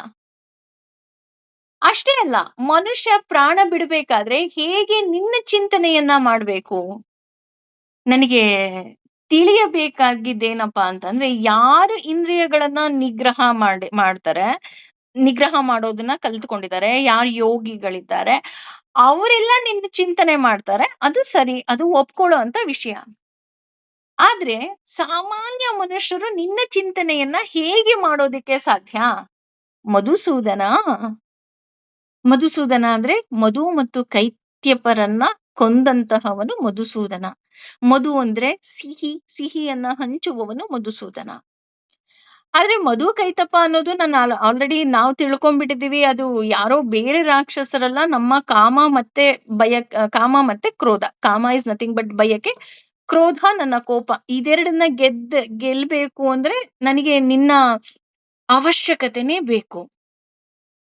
ಹಾಗಾಗಿ ಇಲ್ಲಿ ಮಧುಸೂದನ ಅಂತ ಬಳಸ್ಬೇಕಾದ್ರೆ ಎಕ್ಸಾಂಪಲ್ಸ್ ಆಗಿ ಯಾವ ರೀತಿ ತಗೊಳ್ತಾರಪ್ಪ ಅಂತ ಅಂದ್ರೆ, ಆ ಈಗ ನಾವು ಒಂದು ಟ್ರಿಪ್ ಹೋಗೋಣ ಅಂತ ಪ್ಲಾನ್ ಮಾಡ್ತೀವಿ ಅಂತ ಅನ್ಕೊಳ್ಳೋಣ. ಟ್ರಿಪ್ ಹೋಗ್ಬೇಕಾದ್ರೆ ಬರೀ ಯಾವ್ದೋ ಒಂದು ಬಸ್ಸಿಗೆ ಹತ್ಬಿಟ್ಟು ಇನ್ನೆಲ್ಲೋ ಹೋಗಕ್ಕಾಗತ್ತಾ? ಇಲ್ಲ. ಒಂದು ಪ್ಲಾನ್ ಇರುತ್ತೆ ಅಲ್ವಾ? ಫಸ್ಟ್ ಪಾಯಿಂಟ್, ಟ್ರಿಪ್ ಅಂದ ತಕ್ಷಣ ನಾವ್ ಎಲ್ಲಿಗೆ ಹೋಗ್ತಾ ಇದೀವಿ? ಯಾವ ಬಸ್ ಹತ್ಬೇಕು? ಅಥವಾ ಬಸ್ ಮಾಡಿದಾರಾ? ಬಸ್ ಮಾಡಿದ್ರೆ ಅವ್ರು ಯಾವ ಹೋಟ್ಲಲ್ಲಿ ನಮ್ಮನ್ನ ಉಳ್ಕೊಳ್ಳೋ ಹಾಗೆ ನೋಡ್ಕೊಳ್ತಾರೆ? ಅಥವಾ ನಮಗೆ ಎಲ್ಲಿ ಊಟ ತಿಂಡಿಗೆ ವ್ಯವಸ್ಥೆ ಮಾಡಿದ್ದಾರೆ? ಅಥವಾ ನಾವು ದೇವಸ್ಥಾನಕ್ಕೋ ಅಥವಾ ಯಾವುದೋ ಒಂದು ವಿಸಿಟಿಂಗ್ ಪ್ಲೇಸಿಗೆ ಹೋಗ್ತಾ ಇದ್ದೀವಿ ಅಂದ್ರೆ ಅಲ್ಲಿ ಟೈಮಿಂಗ್ಸ್ ಎಲ್ಲ ಇರುತ್ತೆ. ಅದು ಅವ್ರಿಗೆ ಗೊತ್ತಾ? ಆ ಟೈಮಿಗೆ ಕರೆಕ್ಟಾಗಿ ಕರ್ಕೊಂಡು ಹೋಗ್ತಾರಾ? ಅಥವಾ ಅಲ್ಲಿ ಶಾಪಿಂಗ್ ಎಲ್ಲ ಮಾಡ್ಬೋದಲ್ಲ, ಆ ಶಾಪಿಂಗಿಗೆಲ್ಲ ಕರ್ಕೊಂಡು ಹೋಗ್ತಾರಾ? ಈ ರೀತಿ ಒಂದು ನಾವು ಟ್ರಿಪ್ಪಿಗೆ ಹೋಗ್ಬೇಕು ಅಂದ್ರೇನೆ ನಮಗೆ ಎಷ್ಟೊಂದು ಡೌಟ್ಸ್‌ಗಳು ಬರುತ್ತೆ ಅಲ್ವಾ? ಈಗ ಉದಾಹರಣೆ, ಈಗ ಒಬ್ಬ ವಿದ್ಯಾರ್ಥಿಯನ್ನ ಯಾವುದೋ ಒಂದು ನಾವು ದೂರದ ಕಾಲೇಜ್‌ಗೆ ಓದೋದಿಕ್ಕೆ ಕಳಿಸ್ತೀವಿ ಅಂದ್ರುನು, ಬರೀ ನಾವು ಕಾಲೇಜ್ ಅಡ್ಮಿಷನ್ ಮಾಡ್ಬಿಟ್ಟು ಸುಮ್ನೆ ಬಂದ್ಬಿಡ್ತೀವಾ? ಇಲ್ಲ. ಒಂದು ಕಾಲೇಜ್ ಅಡ್ಮಿಷನ್ ಮಾಡ್ತೀವಿ. ಅದ್ರ ಜೊತೆ ಕಾಲೇಜೆಲ್ಲ ಪಾಠ ಗೀಟ ಕರೆಕ್ಟಾಗಿ ಮಾಡ್ತಾರಾ ತಿಳ್ಕೊಂಡು ಅಡ್ಮಿಷನ್ ಮಾಡ್ತೀವಿ. ಅದ್ರ ಜೊತೆ ಆ ಹುಡುಗ ಎಲ್ಲಿ ಉಳ್ಕೋಬೇಕು? ಪಿಜಿನಲ್ಲಿ ಉಳ್ಕೋಬೇಕಾ? ಅಥವಾ ಹಾಸ್ಟೆಲಲ್ಲಿ ಉಳ್ಕೋಬೇಕಾ? ಪಿಜಿನಲ್ಲಿ, ಹಾಸ್ಟೆಲಲ್ಲಿ ಉಳ್ಕೊಂಡ್ರೆ ಅಲ್ಲಿ ಊಟದ ಫೆಸಿಲಿಟಿ ಎಲ್ಲ ಚೆನ್ನಾಗಿದ್ಯಾ? ಅಥವಾ ಅಲ್ಲಿ ಊಟ ಚೆನ್ನಾಗಿಲ್ಲ ಅಂದ್ರೆ ಅಕ್ಕಪಕ್ಕ ಹೋಟ್ಲ್ ಇದೆಯಾ? ಅಥವಾ ಮೆಸ್ ಇದೆಯಾ? ಅಥವಾ ನಮಗೆ ಪರಿಚಿದವ್ರು ಯಾರಾದ್ರೂ ಅವನನ್ನ ಹೋಗಿ ಭೇಟಿ ಮಾಡಕ್ಕಾಗತ್ತಾ? ಅಥವಾ ಅಲ್ಲೆಲ್ಲಾದ್ರೂ ಅವನಿಗೆ ಹುಷಾರಿಲ್ಲ ಅಂದ್ರೆ ಹಾಸ್ಪಿಟ್ಲ್ ಹತ್ರ ಇದೆಯಾ? ಅಥವಾ ಎಮರ್ಜೆನ್ಸಿ ನಾವೇನ್ ಮಾಡ್ತೀವಿ, ಯಾರ್ದೋ ಒಂದ್ ನಂಬರ್ ಕೊಟ್ಬಿಟ್ಟು ಬಂದಿರ್ತೀವಿ. ನೋಡಪ್ಪ, ನಿನಗೆ ಪ್ರಾಬ್ಲಮ್ ಆದ್ರೆ ನನಗ್ ಫೋನ್ ಮಾಡು. ಆದ್ರೆ ನಾನ್ ಬರೋವರೆಗೂ ಎಮರ್ಜೆನ್ಸಿ. ಈಗ ಫಾರ್ ಎಕ್ಸಾಂಪಲ್ ಇಲ್ಲಿಂದ ಅ, ಬೆಂಗಳೂರಿನಲ್ಲಿರೋರು ಮೈಸೂರಲ್ಲಿ ಮಗನ ಕಾಲೇಜಿಗೋ ಏನೋ ಸೇರಿಸಿದ್ರು ಅಂದ್ರೆ, ಮೈಸೂರಲ್ಲಿರೋ ಲೋಕಲ್ ಅವ್ರದ್ದೊಂದು ನಂಬರ್ ಕೊಟ್ಟಿರ್ತಾರೆ. ನಿನಗೇನಾದ್ರು ಪ್ರಾಬ್ಲಮ್ ಆದ ತಕ್ಷಣ ಇವ್ರಿಗೆ ಕಾಲ್ ಮಾಡು, ಇವ್ರು ಬರ್ತಾರೆ. ಅಲ್ಲಿ ಹೋಗಿ ವಿಚಾರಿಸ್ತಾ ಇರ್ರಿ, ನಾನು ಅಷ್ಟ್ರೊಳಗೆ ಬಂದ್ಬಿಡ್ತೀವಿ. ಯಾಕಂದ್ರೆ ಅವ್ರು ಬೆಂಗಳೂರಿಂದ ಬರ್ಬೇಕಲ್ಲ ಪಾಪ. ಅದೇ ರೀತಿ ಅಂದ್ರೆ ಈ ಇಷ್ಟೆಲ್ಲ ಎಕ್ಸಾಂಪಲ್ಸ್ ಯಾಕೆ ಕೊಟ್ಟೆ ಅಂತ ಅಂದ್ರೆ, ನಾವು ಭಗವಂತನ ಅನುಗ್ರಹ ಬೇಕು ಅಂತ ಅಂದ್ರೆ ಈ ಎಲ್ಲ ವಿಷಯಗಳನ್ನ ತಿಳ್ಕೋಬೇಕು. ಹೇಗಪ್ಪ ಅಂತ ಅಂದ್ರೆ, ಫಾರ್ ಎಕ್ಸಾಂಪಲ್ ಹೆಣ್ಮಕ್ಳು ಅಡ್ಗೆ ಮಾಡಕ್ ಹೋಗ್ತೀವಿ ಅಲ್ವಾ? ಸಾಮಾನ್ಯ ನಮ್ಮ ಕೆಲಸ ಅಡಿಗೆ ಮಾಡೋದು ಅಂತಾನೆ ತಗೊಳ್ಳೋಣ. ಈಗೆಲ್ಲಾ ಅಂದ್ರೆ ಹೊರಗಡೆನೂ ಹೋಗಿ ದುಡಿತಾರೆ ಹೆಣ್ಮಕ್ಳು. ಬಟ್ ಸ್ಟಿಲ್ ಹೆಣ್ಮಕ್ಳು ಅಂದ್ರೆ ಅಡಿಗೆ ಮಾಡೋರು ಅಂತಾನೆ ಒಂದು ಬೌಂಡ್ರಿ ತಗೊಂಡ್ರು ಸಹ, ನಾವು ಹೊರಗಡೆ ಎಲ್ಲೋ ಶಾಪಿಂಗಿಗೆ ಹೋದಾಗ ಏನ್ ಮಾಡ್ತೀವಿ ಗೊತ್ತಾ? ಅಯ್ಯೋ! ಈ ಪಾತ್ರೆ ಚೆನ್ನಾಗಿದೆ. ಈ ಇಕ್ಳ ಚೆನ್ನಾಗಿದೆ. ಅಯ್ಯೋ! ಇದನ್ನ ನಾನು ತುಂಬಾ ದಿನದಿಂದ ಹುಡುಕ್ತಾ ಇದ್ದೆ. ಇದ್ರಲ್ಲಿ ಜ್ಯೂಸ್ ಚೆನ್ನಾಗ್ ಬರುತ್ತೆ. ಅಥವಾ ಇದ್ರಲ್ಲಿ ಶುಂಠಿ ಚೆನ್ನಾಗಿ ಆ ತುರಿಬೋದು. ಅಥವಾ ಅಯ್ಯೋ! ಇದು ಕಾಯಿ ಹೊಡಿಯೋದು ಕಣ್ರೀ, ನಮ್ಮ ಮನೇಲಿ ಎಲ್ಲಾದ್ರೂ ಒಡೆದ್ಬಿಟ್ರೆ ಟೈಲ್ಸ್ ಒಡೆದೋಗುತ್ತೆ ನೋಡಿ, ಇದಿದ್ರೆ ಕಾಯಿ ಹೊಡಿಯಕ್ಕೆ ತುಂಬಾ ಚೆನ್ನಾಗಿರುತ್ತೆ.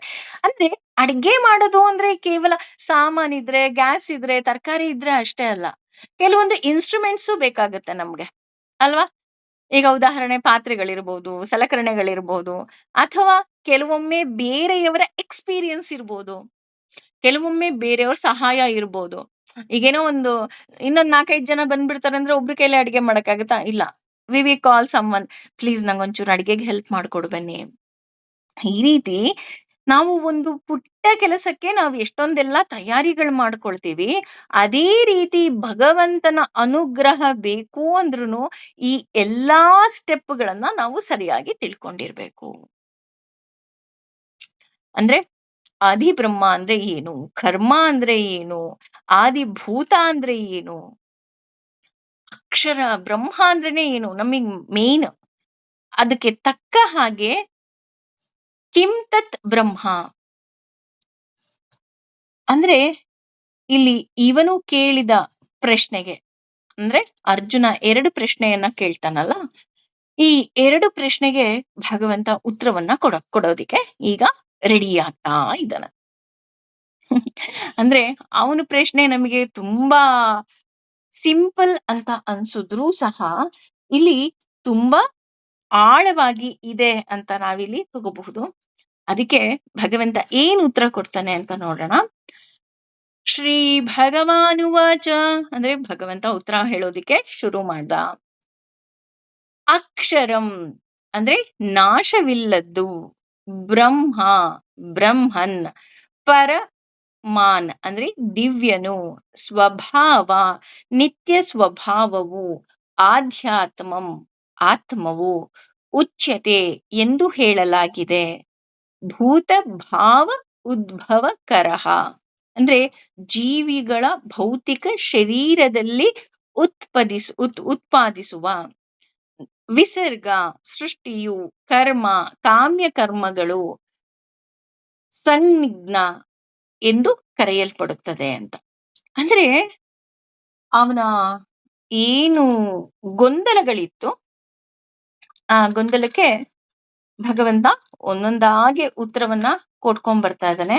ಆ ಮೊದಲ ಅವನ ಪ್ರಶ್ನೆ ಏನಿತ್ತು ಅರ್ಜುನಂದು ಅಂತ ಅಂದ್ರೆ, ಕಿಂ ತತ್ ಬ್ರಹ್ಮ? ಅರ್ಜುನನ ಮೊದಲನೇ ಪ್ರಶ್ನೆ. ನಿಜವಾಗಿಯೂ ಬ್ರಹ್ಮ ಅಂತ ಯಾರನ್ನ ಕರೆಯಲ್ಪಡುವುದು? ಅದಕ್ಕೆ ಭಗವಂತ ಹೇಳೋದು ಪರಂ ಅಕ್ಷರ, ಅಕ್ಷರಂ ಬ್ರಹ್ಮ ಅಂದ್ರೆ ಇಲ್ಲಿ ಅಕ್ಷರವನ್ನ ಬ್ರಹ್ಮ ಅಂತ ಕರೀತಾ ಇದ್ದಾರೆ. ಅಕ್ಷರ ಅಂದ್ರೆ ಏನಪ್ಪಾ ಅಂದ್ರೆ ನಾಶವಾಗದ ವಸ್ತು ಹಾಗೂ ಪರಿಪೂರ್ಣವಾದ ವಸ್ತು. ಅಕ್ಷರ ಅಂದ್ರೆ ನಾಶವಾಗದೆ ಇರೋದು. ಇಲ್ಲಿ ಪರಮಂ ಅಂದ್ರೆ ಪರಿಪೂರ್ಣವಾಗಿ. ಅಂದ್ರೆ ಅಕ್ಷರ ಅಂತ ನಾವೇನಾದ್ರೂ ಕರಿತಿದೀವಿ ಅಂದ್ರೆ ಇಲ್ಲಿ ಅವನು ಒಂದು ಪ್ರಶ್ನೆಗೆ ಉತ್ತರವನ್ನ ಕೊಡ್ತಾ ಇದ್ದಾನೆ. ಬ್ರಹ್ಮ ಅಂದ್ರೆ ಪರಮಂ ಅಕ್ಷರಂ ಬ್ರಹ್ಮ. ನಿಜವಾದ ವಸ್ತು ಹಾಗೂ ಸಾರಿ ನಾಶವಾಗದ ವಸ್ತು ಹಾಗೂ ಪರಿಪೂರ್ಣವಾದ ವಸ್ತು ಪರಮಂ. ಮನುಷ್ಯ ಇದ್ದಾಗ ಅಂದ್ರೆ ಮನುಷ್ಯ ಅಂದ್ರೆ ನಾವಿಲ್ಲಿ ನಾಶವಾಗ್ತಾ ಹೋಗ್ತೀವಿ. ಹಾಗೂ ಇಲ್ಲಿ ನಾಶ ಅಂತ ಅಂದ್ರೆ ಕೇವಲ ದೇಹ ನಾಶ ಅಲ್ಲ, ಅಪೂರ್ಣತೆಯೂ ಸಹ ಒಂದು ನಾಶ ಅಂತ ಹೇಳ್ತಾ ಹೋಗ್ತಾರೆ. ಅಂದ್ರೆ ಆ ನಮ್ಮಲ್ಲಿ ಜ್ಞಾನ ಇಲ್ಲ. ನಮ್ಗೆ ಯಾವ ವಸ್ತು ಬಗ್ಗೆನೂ ನಮ್ಗೆ ಜ್ಞಾನ ಇಲ್ಲ. ಹಾಗಾಗಿ ನಾವೆಲ್ಲರೂ ಅಪೂರ್ಣರು. ಆ ಅಪೂರ್ಣತೆಯೂ ಸಹ ಒಂದು ರೀತಿಯಾದಂತಹ ನಾಶ. ಯಾವುದು ನಮ್ಗೆ ಕಷ್ಟ ತಂದು ಕೊಡುತ್ತೋ ಅದೂ ಸಹ ಒಂದು ರೀತಿಯ ನಾಶ. ಅಷ್ಟೇ ಅಲ್ಲದೆ ಅಪೂರ್ಣತೆಯಿಂದ ನಾವು ಬೇಡದೇ ಇರುವ ವಿಷಯಗಳನ್ನ ಹೆಚ್ಚಾಗಿ ಯೋಚಿಸ್ತೀವಿ. ಉದಾಹರಣೆ, ಆ ರೀತಿ ಯೋಚನೆ ಮಾಡಿ ಮಾಡಿ ಕಷ್ಟ ಯಾಕೆ ಬಂತು ಅಂತ ನಮಗ್ ಅರ್ಥ ಆಗೋದೇ ಇಲ್ಲ. ಅದಕ್ಕೋಸ್ಕರ ಹೇಳ್ತಾ ಹೋಗ್ತಾರೆ, ಅಪೂರ್ಣ ಅಂದ್ರೆ ನಮ್ಮಲ್ಲಿರುವಂತಹ ಅಪೂರ್ಣತೆ, ದುಃಖ, ಆ ಹಾಗೇನೆ ಇನ್ನೊಬ್ಬರ ಅಧೀನದಲ್ಲಿ ಇರೋದು ಮತ್ತು ಸ್ವರೂಪ ನಾಶ. ಇದು ನಾಲ್ಕೂ ಸಹ ನಾಶಗಳು ಅಂತಾನೆ ಹೇಳ್ತಾರೆ. ಇವತ್ತು ನಾನು ಒಂದು ದಿನ ನಾನು ದುಃಖ ಪಟ್ಟೆ ಅಂತ ಅಂದ್ರೆ ಇವತ್ತಿನ ದಿನ ವೇಸ್ಟ್ ಅಂತ, ಅದು ನಾಶ ಆಗೋಯ್ತು. ಹಾಗಾಗಿ ಭಗವಂತ ನಾಶ ರಹಿತ ಭಗವಂತನನ್ನ ಬ್ರಹ್ಮ ಅಂತ ಕರೀತಾ ಇರ್ತಾರೆ. ಅಂದ್ರೆ ಯಾರು ಸಾಧನೆಯಲ್ಲಿ ಇದ್ದಾರೆ ಅವರು ಭಗವಂತನನ್ನ ಹುಡುಕುವ ಮೊದಲ ಹೆಜ್ಜೆಯಾಗಿ ಈ ಉತ್ತರ ಇದೆ. ಇದು ಎಲ್ಲರಿಗೂ ಅರ್ಥ ಆಗೋದಿಲ್ಲ. ಯಾರು ಭಗವಂತನನ್ನ ಬಗ್ಗೆ ತಿಳಿದುಕೊಳ್ಳಬೇಕೋ ಅವರಿಗೆ ಇದು ಅರ್ಥ ಆಗತ್ತೆ. ಅಂದ್ರೆ ಭಗವಂತ ನಾಶರಹಿತ. ನಾವೆಲ್ಲರೂ ಸಹ ನಾಶ ಆಗೋಗ್ತೀವಿ. ಅವನು ಪೂರ್ಣತೆಯನ್ನ ಹೊಂದಿದ್ದಾನೆ, ನಾವೆಲ್ಲರೂ ಸಹ ಅಪೂರ್ಣತೆಯನ್ನ ಹೊಂದಿದ್ದೇವೆ. ಅದೇ ರೀತಿ ನಾನು ಇನ್ನೊಬ್ಬರ ಅಧೀನದಲ್ಲಿದ್ದೀನಿ, ಭಗವಂತ ಯಾರ ಅಧೀನದಲ್ಲೂ ಇಲ್ಲ. ಅಷ್ಟೇ ಅಲ್ಲದೆ ನನಗೆ ಸ್ವರೂಪ ನಾಶ ಇದೆ, ಭಗವಂತನಿಗೆ ಸ್ವರೂಪ ನಾಶ ಇಲ್ಲ. ಇದು ತುಂಬಾ ಸಿಂಪಲ್, ಆದ್ರೆ ಅರ್ಥ ಮಾಡ್ಕೋಬೇಕು. ಈ 4 ರೀತಿಯಾದಂತಹ ನಾಶ ಏನಿದೆ ಅದು ಕೇವಲ ಮಾನವರಿಗೆ. ಈ 4 ರೀತಿಯಾದಂತಹ ನಾಶರಹಿತನಾಗಿದ್ದಾನೆ ಭಗವಂತ. ಹಾಗಾಗಿ ಅವನು ಬ್ರಹ್ಮ. ಇಲ್ಲಿ ನಾವು ಅಕ್ಷರಂ ಅಂದ್ರೆ ಪರಮಂ ಅಕ್ಷರಂ ಬ್ರಹ್ಮ ಅಂತ ಅಂದ ತಕ್ಷಣ ನಾವೇನ್ ಅನ್ಕೊಂತೀವಿ, ಜ್ಞಾನ ಅಂತ ತಿಳ್ಕೊಳ್ತೀವಿ. ಒಂದು ರೀತಿಯಲ್ಲಿ ಜ್ಞಾನ. ಆದ್ರೆ ಯಾವ ಜ್ಞಾನ? ನನಗೆ ಭಗವಂತ ಬೇಕು ಅನ್ನುವಂತಹ ಜ್ಞಾನ, ಅಥವಾ ಭಗವಂತನ ಬಗ್ಗೆ ತಿಳ್ಕೋಬೇಕು ಅನ್ನುವಂತಹ ಜ್ಞಾನ, ಅದು ಬ್ರಹ್ಮ ಅಂತ ಹೇಳ್ತಾ ಹೋಗ್ತಾರೆ. ಇನ್ನೊಂದು ಸ್ವಭಾವೋ ಧ್ಯಾತ್ಮ ಮುಚ್ಯತೆ. ಅಂದ್ರೆ ನೀನು ಆಧ್ಯಾತ್ಮ ಅಂತ ಅಂದ್ರೆ ಏನು ಅಂತ ಎರಡನೇ ಪ್ರಶ್ನೆ ಕೇಳಿದೆಯಲ್ಲ ಅರ್ಜುನ, ಅದಕ್ಕೆ ಉತ್ತರ ಸ್ವಭಾವ ಏನಿದೆ ಅದು ಆಧ್ಯಾತ್ಮ.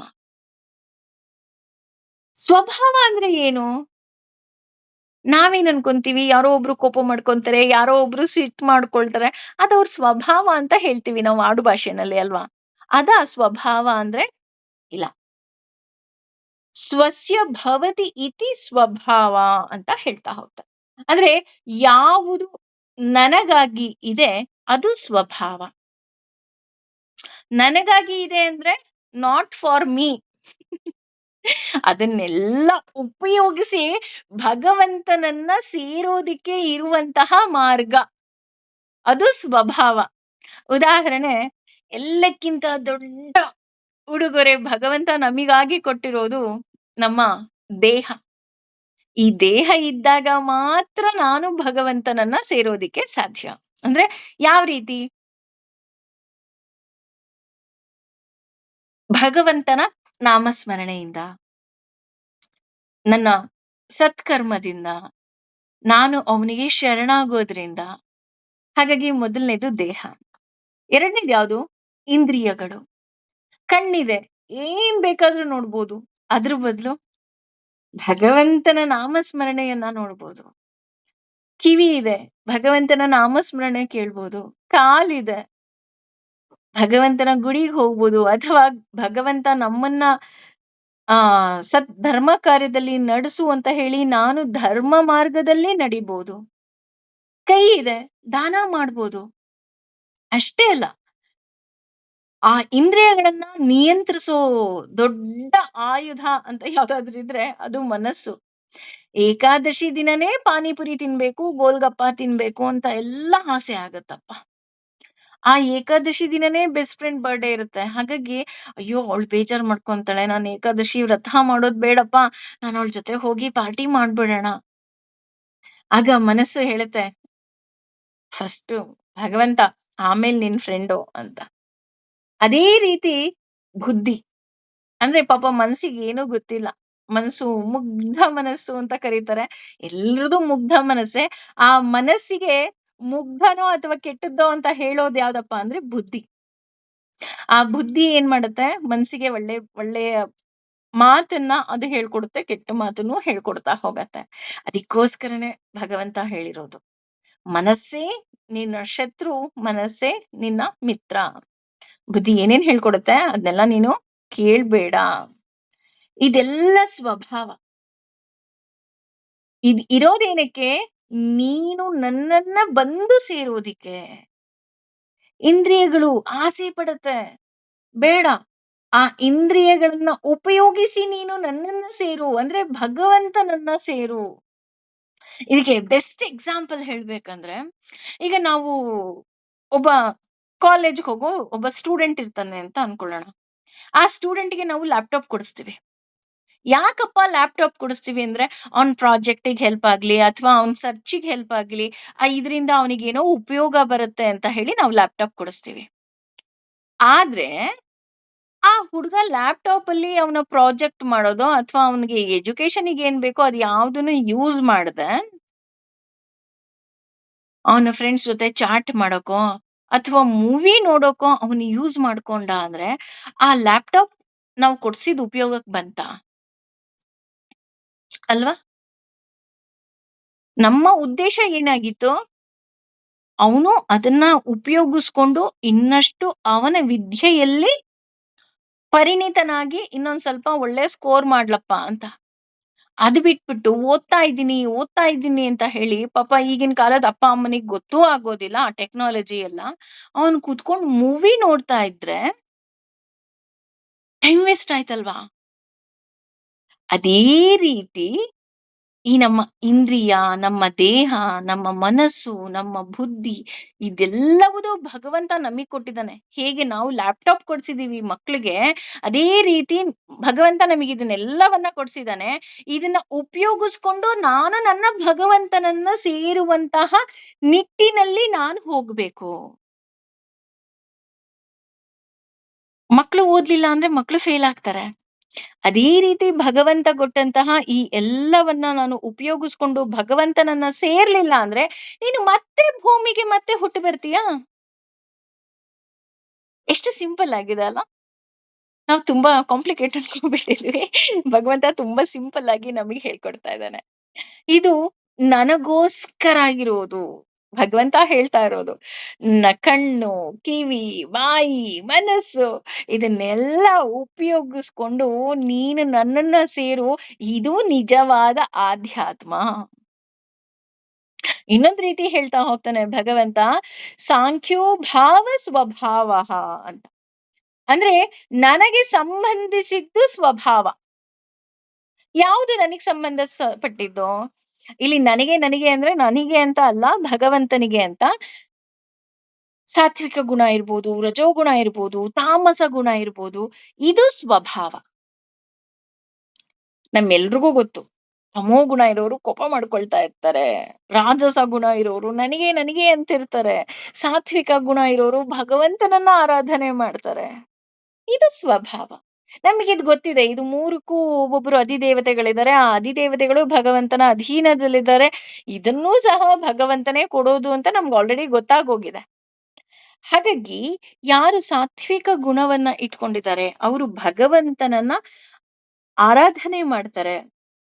ಯಾರು ರಜೋಗುಣದವರಿದ್ದಾರೆ ಅವರು ಎಲ್ಲವನ್ನ ವೇಸ್ಟ್ ಮಾಡ್ತಾ ಹೋದ್ರೆ, ತಮೋ ಗುಣದವರು ಇದಕ್ಕೆ ವಿರುದ್ಧವಾಗಿ ನಡ್ಕೊಳ್ತಾ ಹೋಗ್ತಾರೆ. ಇನ್ನು ನೀನು ಕೇಳಿದ ಇನ್ನೊಂದು ಪ್ರಶ್ನೆ, ವಾಟ್ ಈಸ್ ಕರ್ಮ? ಕರ್ಮ ಅಂದ್ರೆ ಏನಪ್ಪಾ? ಕರ್ಮ ನಿಂದಲ್ಲಪ್ಪ, ನನ್ನದು ಅಂತ ಹೇಳ್ತಾ ಇದ್ದಾನೆ ಭಗವಂತ. ನಾವೇನ್ ಅನ್ಕೊಂಡಿದ್ವಿ, ಕರ್ಮ ಅಂದ್ರೆ ನನಗೆ ಸಂಬಂಧಪಟ್ಟ ವಿಷಯ ಅಂತ ಅನ್ಕೊಂಡಿದ್ವಿ. ಇಲ್ಲ, ನಿಜವಾದ ಕರ್ಮ ಭಗವಂತಂದಂತೆ. ಯಾಕೆ ಅಂತ ಅಂದ್ರೆ ಇಲ್ಲಿ ಹೇಳ್ತಾ ಹೋಗ್ತಾನೆ, ಭೂತ ಭಾವೋದ್ ಭವಕರಹ. ಭೂತ ಅಂದ್ರೆ ಜೀವರಾಶಿ, ಭಾವ ಅಂದ್ರೆ ಜಡವಸ್ತು. ಈ ಜೀವ ಇರುವ ವಸ್ತು, ಜೀವ ಇಲ್ಲದೆ ಇರೋ ವಸ್ತು ಎಲ್ಲವನ್ನ ಸೃಷ್ಟಿ ಮಾಡಿರುವವನು ನಾನೇ. ಹಾಗೇನೆ ಇಲ್ಲಿ ಇನ್ನೊಂದು ಪದ ಉಪಯೋಗಿಸ್ತಾ ಇದ್ದಾರೆ, ವಿಸರ್ಗ. ವಿಸರ್ಗ ಅಂದ್ರೆ ಸರ್ಗ ಅಂದ್ರೆ ಸೃಷ್ಟಿ ಅಂತ, ವಿಸರ್ಗ ಅಂದ್ರೆ ವಿಶೇಷವಾದ ರೀತಿಯಲ್ಲಿ ಸೃಷ್ಟಿ ಮಾಡಿರುವಂತಹವನು. ನಾವ್ ಯಾವ್ದಾದ್ರು ಒಂದು ಹಿಲ್ ಸ್ಟೇಷನ್ಗೆ ಹೋದಾಗ ಅನ್ಸುತ್ತೆ, ಅಪ್ಪಾ ಏನು ಬ್ಯೂಟಿಫುಲ್ ಆಗಿದೆಯಪ್ಪ. ಅಥವಾ ಎಲ್ಲೋ ಒಂದು ನೀರ್ ಕುಡ್ದಾಗ ಗೊತ್ತಾಗತ್ತೆ, ಆ ಏನು ಸ್ವೀಟ್ ಆಗಿದೆ ರೀ. ಯಾವ್ದೋ ಒಂದು ಹಣ್ಣು ತಿಂತೀವಿ, ಅಯ್ಯೋ ಏನು ರುಚಿ ಆಗಿದೆ ರೀ. ಈ ಎಲ್ಲವನ್ನ ಭಗವಂತ ಸೃಷ್ಟಿ ಮಾಡ್ತಾ ಹೋಗ್ತಾನೆ. ಹಾಗೇನೆ ಜಡ ಮತ್ತೆ ಜೀವ ಇದನ್ನ ಹೇಗೆ ಸೃಷ್ಟಿ ಮಾಡ್ತಾನಪ್ಪ ಅಂದ್ರೆ, ತುಂಬಾ ಮುತುವರ್ಜಿಯಿಂದ ಸೃಷ್ಟಿ ಮಾಡ್ತಾನಂತೆ, ತುಂಬಾ ಕಾಳಜಿಯಿಂದ ಸೃಷ್ಟಿ ಮಾಡ್ತಾನಂತೆ. ಅದಕ್ಕೆ ಹೇಳ್ತಾ ಹೋಗೋದು ಕಣ್ರಿ, ನಾನು ಯಾರಿಗೋ ಇಷ್ಟ ಆಗ್ಬೇಕು ಅಂತ ನಾನಿಲ್ಲಿ ಭೂಮಿ ಮೇಲೆ ಬಂದಿಲ್ಲ, ಅಥವಾ ನನ್ನನ್ನು ಇಷ್ಟ ಪಡ್ಲಿ ಅಂತ ನಾನು ಈ ಭೂಮಿ ಮೇಲೆ ಬಂದೇ ಇಲ್ಲ ಅಲ್ವಾ. ನಮ್ಗೆ ನೋವುಂಟು ಮಾಡ್ತಾ ಇರೋದೇ ಅದೇ ಒಂದು, ಅಯ್ಯೋ ಅವ್ರು ನನ್ನನ್ನು ಪ್ರೀತಿಸ್ತಾ ಇಲ್ಲ, ಅವ್ರು ನನಗ್ ಮಾತಾಡಿಸ್ತಾ ಇಲ್ಲ, ಅವ್ರು ನನ್ ಮೇಲೆ ಕೋಪ ಮಾಡ್ಕೊಂಡ್ರು, ಅವ್ರು ನನಗ್ ಬೈದ್ರು. ಅವರು ಅಂದ್ರೆ ಯಾರ್ ಬೇಕಾದ್ರೂ ಆಗಿರ್ಬೋದು, ಗಂಡ ಹೆಂಡತಿ ಅತ್ತೆ ಮಾವ ಸೊಸೆ XYZ ಏನೆಲ್ಲ ಶಿಪ್ಸ್ ಇದೆ, ಎಲ್ಲಾರು ಅಯ್ಯೋ ಅವ್ರು ಹಂಗಂದ್ರು ಕೊಂಡ್ರೆ. ಈ ಹೆಂಗಸರು ಬೇಕಾದ್ರೆ ಅಬ್ಸರ್ವ್ ಮಾಡಿ, ಅಯ್ಯೋ ನಿಮಗ್ ಗೊತ್ತಾ ಪಕ್ಕದ ಮನೆಯವ್ರು ಹೆಂಗೆ ಕೋಪ ಮಾಡ್ಕೊಂಡ್ರು ಗೊತ್ತೇನ್ರಿ, ಅವ್ರ ಕೋಪ ಮಾಡ್ಕೊಂಡ್ರೆ ನಿನಗೇನ್ ಆಗ್ಬೇಕಾಗಿದೆ. ಅಥವಾ ಅತ್ತೆ ಹೇಗ್ ಬೈದ್ರು ಗೊತ್ತೇನ್ರಿ, ಸೊಸೆ ಹೇಗ್ ಮುಖ ತಿರ್ಗಿಸ್ಕೊಂಡು ಹೋದ್ಲು ಗೊತ್ತೇನ್ರಿ, ಅವಳು ಕೋಪ ಮಾಡ್ಕೊಂಡ್ರೆ ನಿನಗೇನಾಗ್ಬೇಕಾಗಿದೆ. ಯಾಕೆ ಈ ಮಾತನ್ನ ಪರ್ಟಿಕ್ಯುಲರ್ ಆಗಿ ಹೇಳ್ತಾ ಇದ್ದೀನಿ ಅಂದ್ರೆ, ಅದನ್ನೇ ಇಲ್ಲಿ ಹೇಳಿದ್ದು, ಯಾರೋ ಇಷ್ಟ ಪಡ್ಲಿ ಅಂತ ನಾವ್ ಈ ಭೂಮಿ ಮೇಲೆ ಬಂದೇ ಇಲ್ಲ. ಅದನ್ನ ಫಸ್ಟ್ ನಾವು ತೆಗೆದು ಹಾಕ್ಬೇಕು. ಈಗ ಫಾರ್ ಎಕ್ಸಾಂಪಲ್ ನಮ್ಮ ದೇಹ ಇರ್ಬೋದು, ನಮ್ಮ ಮಾತಿರ್ಬೋದು, ನಮ್ಮ ಸ್ವರೂಪ ಇರಬಹುದು, ಎಲ್ರೂ ಎಲ್ಲ ಇಷ್ಟ ಪಡ್ಲಿ ಅಂತ ನಾನಿಲ್ಲಿ ಹುಟ್ಟೇ ಇಲ್ಲ. ಅಯ್ಯೋ ಕುಳ್ಳುಕಿದ್ದಾರೆ, ದಪ್ಪಗಿದ್ದಾರೆ, ಸಣ್ಣಕ್ಕಿದ್ದಾರೆ, ಒಣಕೊಂಡಿದ್ದಾರೆ, ಹೇಗಿದ್ರೆ ನಿನಗೇನು ಅಲ್ವಾ. ಇಲ್ಲಿ ಯಾಕೆ ನಾನು ಈ ಮಾತು ಹೇಳಿದೆ ಅಂತ ಅಂದ್ರೆ, ಇಲ್ಲಿ ಯಾರೋ ಇಷ್ಟಪಡ್ಲಿ ಅಂತ ನಾನ್ ಹುಟ್ಟಿಲ್ಲ, ಭಗವಂತ ಇಷ್ಟಪಟ್ಟು ನನ್ನನ್ನ ಸೃಷ್ಟಿ ಮಾಡಿದ್ದಾನೆ. ಇಲ್ಲಿ ಇರುವಂತಹ ಪ್ರತಿಯೊಂದು ವಸ್ತುವು, ಪ್ರತಿಯೊಂದು ಜೀವಿಯು, ಇಲ್ಲಿ ಯಾರೆಲ್ಲ ಇದ್ದಾರೆ ಜೀವರಾಶಿಗಳು ಅಂತ ಏನ್ ಹೇಳ್ತಾರೆ, ಆ ಅಷ್ಟೂ ಜೀವರಾಶಿಗಳು ಈ ಭೂಮಿ ಮೇಲಿದೆ. ಯಾಕೆ ಅಂತ ಅಂದ್ರೆ ಭಗವಂತ ಇಷ್ಟಪಟ್ಟು, ಅದಕ್ಕೆ ಇಲ್ಲಿ ಹೇಳ್ತಾ ಇರೋದು, ಮುತುವರ್ಜಿ ವಹಿಸಿ ಕಾಳಜಿ ವಹಿಸಿ ನಮ್ಮನ್ನ ಸೃಷ್ಟಿ ಮಾಡಿದನ್ ಕಣ್ರಿ. ಅವನು ಅಷ್ಟು ಪ್ರೀತಿಯಿಂದ ನಮ್ಮನ್ನ ಸೃಷ್ಟಿ ಮಾಡಿದಾನೆ ಅಂತ ಅಂದ್ರೆ, ನಾವು ಅವನಿಗೆ ಇನ್ನೆಷ್ಟು ಸರೆಂಡರ್ ಆಗ್ಬೇಕು. ನಾವು ಅದನ್ನ ಬಿಟ್ಟು ಇನ್ಯಾರೋ ಇಷ್ಟಪಟ್ಟಿಲ್ಲ ಅಂತ ಕೊರಗ್ತಾ ಕೂತ್ಕೊಂತೀವಿ, ಅದು ನಮ್ಮ ದುಃಖಕ್ಕೆ ಕಾರಣ ಆಗ್ತಾ ಹೋಗುತ್ತೆ. ಅಷ್ಟೇ ಇಲ್ಲ, ಇಲ್ಲಿ ಪ್ರಕೃತಿ ಅಂದ್ರೇನೆ ವಿಸ್ಮಯ. ಎಷ್ಟು ವಿಸ್ಮಯ ಅಂದ್ರೆ ಹೇಳದ್ನಲ್ಲ, ಜಲಪಾತಗಳಿದೆ, ಒಳ್ಳೊಳ್ಳೆ ಬ್ಯೂಟಿಫುಲ್ ಸೀನರೀಸ್ ಇದೆ, ಹಿಲ್ ಸ್ಟೇಷನ್ ಇದೆ, ಸಮುದ್ರ ಇದೆ, ಮರುಭೂಮಿ ಇದೆ, ಎಲ್ಲವೂ ಸುಂದರವಾಗಿದೆ ಅಲ್ವಾ. ನಾವು ಹೆಚ್ಚು ಕಮ್ಮಿ ನಾವೇನಾದ್ರು ಟ್ರಿಪ್ ನೋಡೇ ನೋಡ್ತೀವಿ ಅಂತ ಅಂದ್ರೆ, ಬೇಕಾದಷ್ಟು ಸ್ಥಳಗಳಿದೆ. ಆ ಅಷ್ಟೂ ಸ್ಥಳಗಳಲ್ಲಿ ವಿಸ್ಮಯ ತುಂಬಿದೆ. ಉದಾಹರಣೆ, ನಾನು ಇವತ್ತು ಪುರಿಗೆ ಹೋದ್ನಪ್ಪ, ಪುರಿಗೆ ಹೋದ್ರೆ ಆ ಗಾಳಿ ಯಾವ ರೀತಿ ಬೀಸುತ್ತೋ ಅದರ ವಿರುದ್ಧವಾಗಿ ಧ್ವಜ ಹೋಗುತ್ತೆ. ಅದು ಸಾಮಾನ್ಯ ವಿಷಯನಾ? ಖಂಡಿತ ಅಲ್ಲ ಅಲ್ವಾ. ಎಷ್ಟು ವಿಸ್ಮಯ ಇದೆ ಅದು. ಅದೇ ರೀತಿ ಮೊದಲಿಗೆ ಅಂದ್ರೆ ಈಗ ಒಲೆ ಮೇಲೆ ಕೆಳಗಡೆ ಇಟ್ಟಂತಹ ಪಾತ್ರೆಯಲ್ಲಿ ಮೇಲೆ ಮೇಲೆ ಇಟ್ಟಿರ್ತಾರೆ. ಕೆಳಗಡೆ ಹೇಗೆ ಬೆಂದಿರುತ್ತೋ ಆಹಾರ, ಅದೇ ರೀತಿ ಮೇಲ್ಗಡೆಯ ಮಡಿಕೆಯಲ್ಲೂ ಆಹಾರ ಬೆಂದಿರುತ್ತೆ. ಇದು ವಿಸ್ಮಯ ಅಲ್ವಾ? ಇದು ಪುರಿನಲ್ಲಿ ನಡೆಯುವಂತಹ ವಿಸ್ಮಯ ಅಂತಾನೆ ಹೇಳ್ತಾರೆ. ಅಷ್ಟೇ ಅಲ್ಲ, ಅಲ್ಲಿ ಎಷ್ಟೋ ಜನ ಭಕ್ತಾದಿಗಳು ಬರ್ತಾರೆ. ಆ ಎಲ್ಲಾ ಭಕ್ತಾದಿಗಳಿಗೂ ಊಟ ಹೊಟ್ಟೆ ತುಂಬುವಷ್ಟು ಊಟ ಹಾಕ್ತಾರಂತೆ. ರಾತ್ರಿ ಮಲಗುವಾಗ ಒಂದೇ ಒಂದು ಕಾಳು ಪ್ರಸಾದ ಮಿಕ್ಕೋದಿಲ್ವಂತೆ. ಕರೆಕ್ಟಾಗಿ ಅಷ್ಟು ಜನಕ್ಕೆ ಹೇಗ್ ಮಾಡ್ತಾರೆ? ವಿಸ್ಮಯ ಅಲ್ವಾ ಇದು? ಈ ರೀತಿಯಾದಂತಹ ವಿಸ್ಮಯಗಳು ಪ್ರಕೃತಿಯಲ್ಲಿ ಸಾಕಷ್ಟೇ ಇದೆ.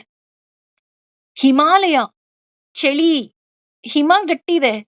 ಆದ್ರೆ ಅಲ್ಲಿ ಬಿಸಿ ನೀರಿನ ಬುಗ್ಗೆ ಇದೆ. ಆ ಬಿಸಿ ನೀರ್ ಬುಗ್ಗೆಗೆ ನಾವು ಒಂದು ಆ ಪ್ರವಾಸಕ್ಕೆ ಹೋದೋರು ಒಂದು ಬಿಳಿಯ ಬಟ್ಟೆಯಲ್ಲಿ ಅಕ್ಕಿಯನ್ನ ಹಾಕ್ಬಿಟ್ಟು ಅದ್ರಲ್ಲಿ ಇಟ್ರೆ ವಿತಿನ್ 5 ಮಿನಿಟ್ಸ್ ಅನ್ನ ಆಗುತ್ತೆ ಅಂತ ಹೇಳ್ತಾರೆ. ಅಷ್ಟೊಂದು ಎಲ್ಲಾ ಹಿಮ ಇರುವಂತಹ ಸ್ಥಳದಲ್ಲಿ ಆ ಬಿಸಿ ಬುಗ್ಗೆ ಹೇಗ್ ಬಂತು ಅಲ್ವಾ? ಹೀಗೆ ಈ ಪ್ರಕೃತಿ ಏನಿದೆ ಇದು ಎಲ್ಲ ವಿಸ್ಮಯ ಇದೆ. ಹಾಗಾಗಿ ದೇವರ ಕರ್ಮ ತಿಳಿದಾಗ ನಾವು ನಮ್ಮ ಕರ್ತವ್ಯವನ್ನ ಎಂದೂ ಸಹ ಮರೆಯೋದಿಲ್ಲ. ಅಷ್ಟೇ ಅಲ್ಲ, ದೇವರು ಮಾಡಿಸಿದ್ದಾನೆ ಅಂದ್ರೆ ಇದೆಲ್ಲವುದೂ ಸಹ ದೇವ್ರು ನಮ್ಗಾಗಿ ಮಾಡ್ಸಿದ್ದಾನೆ. ನನ್ನ ಕೈಲಿ ಭಗವಂತ ಮಾಡ್ಸಿದ್ದಾನೆ ಅಂತ ನಾನು ಭಗವಂತನಿಗೆ ಶರಣಾಗ್ತಾ ಹೋಗ್ಬೇಕಾಗತ್ತೆ. ಅಷ್ಟೇ ಅಲ್ದೆ ಇನ್ನೂ ಹೇಳ್ತಾ ಹೋಗ್ತಾರೆ. ಇನ್ನು ಏನ್ ಹೇಳ್ತಾನಪ್ಪ ಅಂತ ನೋಡೋದಾದ್ರೆ, ಆದಿಭೂತಂ ಅಂದ್ರೆ ಭೌತಿಕ ಅಭಿವ್ಯಕ್ತಿಯು ಕ್ಷರ ನಿರಂತರವಾಗಿ ಬದಲಾಯಿಸುವ ಭಾವಃ ಪ್ರಕೃತಿಯು ಪುರುಷಃ ವಿರಾಟ ಸ್ವರೂಪ ಅಂದ್ರೆ ಸೂರ್ಯ ಚಂದ್ರ ಸಕಲ ದೇವಾದಿ ದೇವತೆಗಳು ಅಂತ ಇಲ್ಲಿ ಹೇಳ್ತಾ ಇದ್ದಾರೆ. ಹಾಗೇನೆ ಚ ಮತ್ತು ಆದಿದೈವಂ ಅಂದ್ರೆ ಆದಿದೈವವು ಆದಿಯಜ್ಞಂ ಪರಮಾತ್ಮನು ಅಹಂ ನಾನು ಏವ ಖಂಡಿತವಾಗಿಯೂ ಅತ್ರ ಈ ದೇಹೇ ಶರೀರದಲ್ಲಿ ದೇಹಮೃತಂ ದೇಹದಾರಿಯಲ್ಲಿ ವರಹ ಶ್ರೇಷ್ಠನಾದವನೇ. ಇನ್ನೆಲ್ಲ ಏನ್ ಹೇಳ್ತಾ ಇದ್ದಾನಪ್ಪ ಭಗವಂತ ಅಂತ ನೋಡೋದಾದ್ರೆ, ಇಲ್ಲಿ ಭಗವಂತ ಹೇಳ್ತಾ ಇದ್ದಾನೆ ಮೊದಲನೇ ಪಾದದಲ್ಲಿ ಆದಿಭೂತಂ. ನೀನು ಆದಿಭೂತ ಅಂದ್ರೆ ಏನು ಅಂತ ಕೇಳಿದೆ ಅಲ್ಲ, ಅದಕ್ಕೆ ಯಾವುದು ಪಂಚಭೂತಗಳು ನಮಗೆ ಅನುಕೂಲವಾಗಿದೆ ಅದು ಆದಿಭೂತ. ಪಂಚಭೂತಗಳು ನಮಗೆ ಅನುಕೂಲ ಪಡೆಯುವುದಕ್ಕೋಸ್ಕರನೇ ಇದೆ. ಉದಾಹರಣೆ ಮಣ್ಣು, ನೀರು, ಗಾಳಿ, ಆಕಾಶ, ಅಗ್ನಿ ಇವುಗಳನ್ನ ಪಂಚಭೂತ ಅಂತ ಹೇಳ್ತೀವಿ.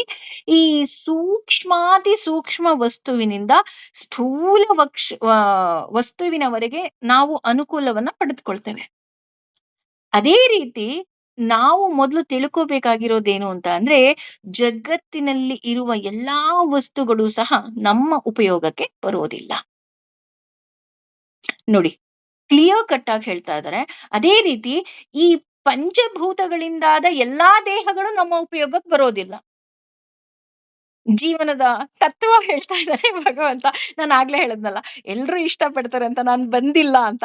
ಅದೇ ರೀತಿ ಇಲ್ಲಿ ಪಂಚಭೂತಗಳೇ ನಮ್ಗೆ ಉಪಯೋಗಕ್ಕೆ ಬರೋದಿಲ್ಲ. ಉದಾಹರಣೆ ನೀರು ಅಂತ ತಗೊಳ್ಳೋಣ. ಉಪ್ಪು ನೀರು ಕುಡಿಯಕ್ಕಾಗತ್ತಾ? ಅಥವಾ ಕೆಸರು ನೀರಲ್ಲಿ ಸ್ನಾನ ಮಾಡಕ್ಕಾಗತ್ತಾ? ಆಗಲ್ಲ. ತಿಳಿ ನೀರೇ ಬೇಕು. ಹಾಗೆ ಈ ಪ್ರಕೃತಿಯಲ್ಲಿ ಏನೆಲ್ಲ ಮನುಷ್ಯರಿದ್ದಾರೆ ಅದರಲ್ಲಿ ನನಗೆ ಹಿತವಾದವ್ರು ಸ್ವಲ್ಪ ಜನ ಇದ್ರೆ, ನನಗೆ ಅಹಿತವಾಗಿರೋರು ಸ್ವಲ್ಪ ಜನ ಇದ್ದಾರೆ. ಅದನ್ನ ಹಾಗೆ ಒಪ್ಕೋ.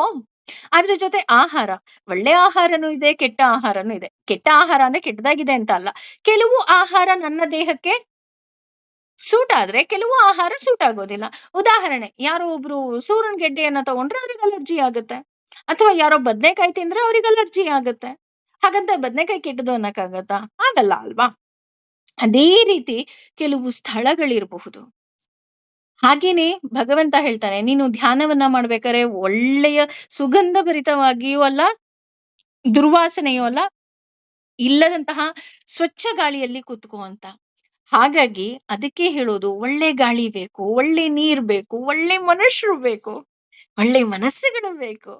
ನೋಡಿ, ಅದಕ್ಕೆ ಹೇಳೋದು ಆದಿಭೂತ.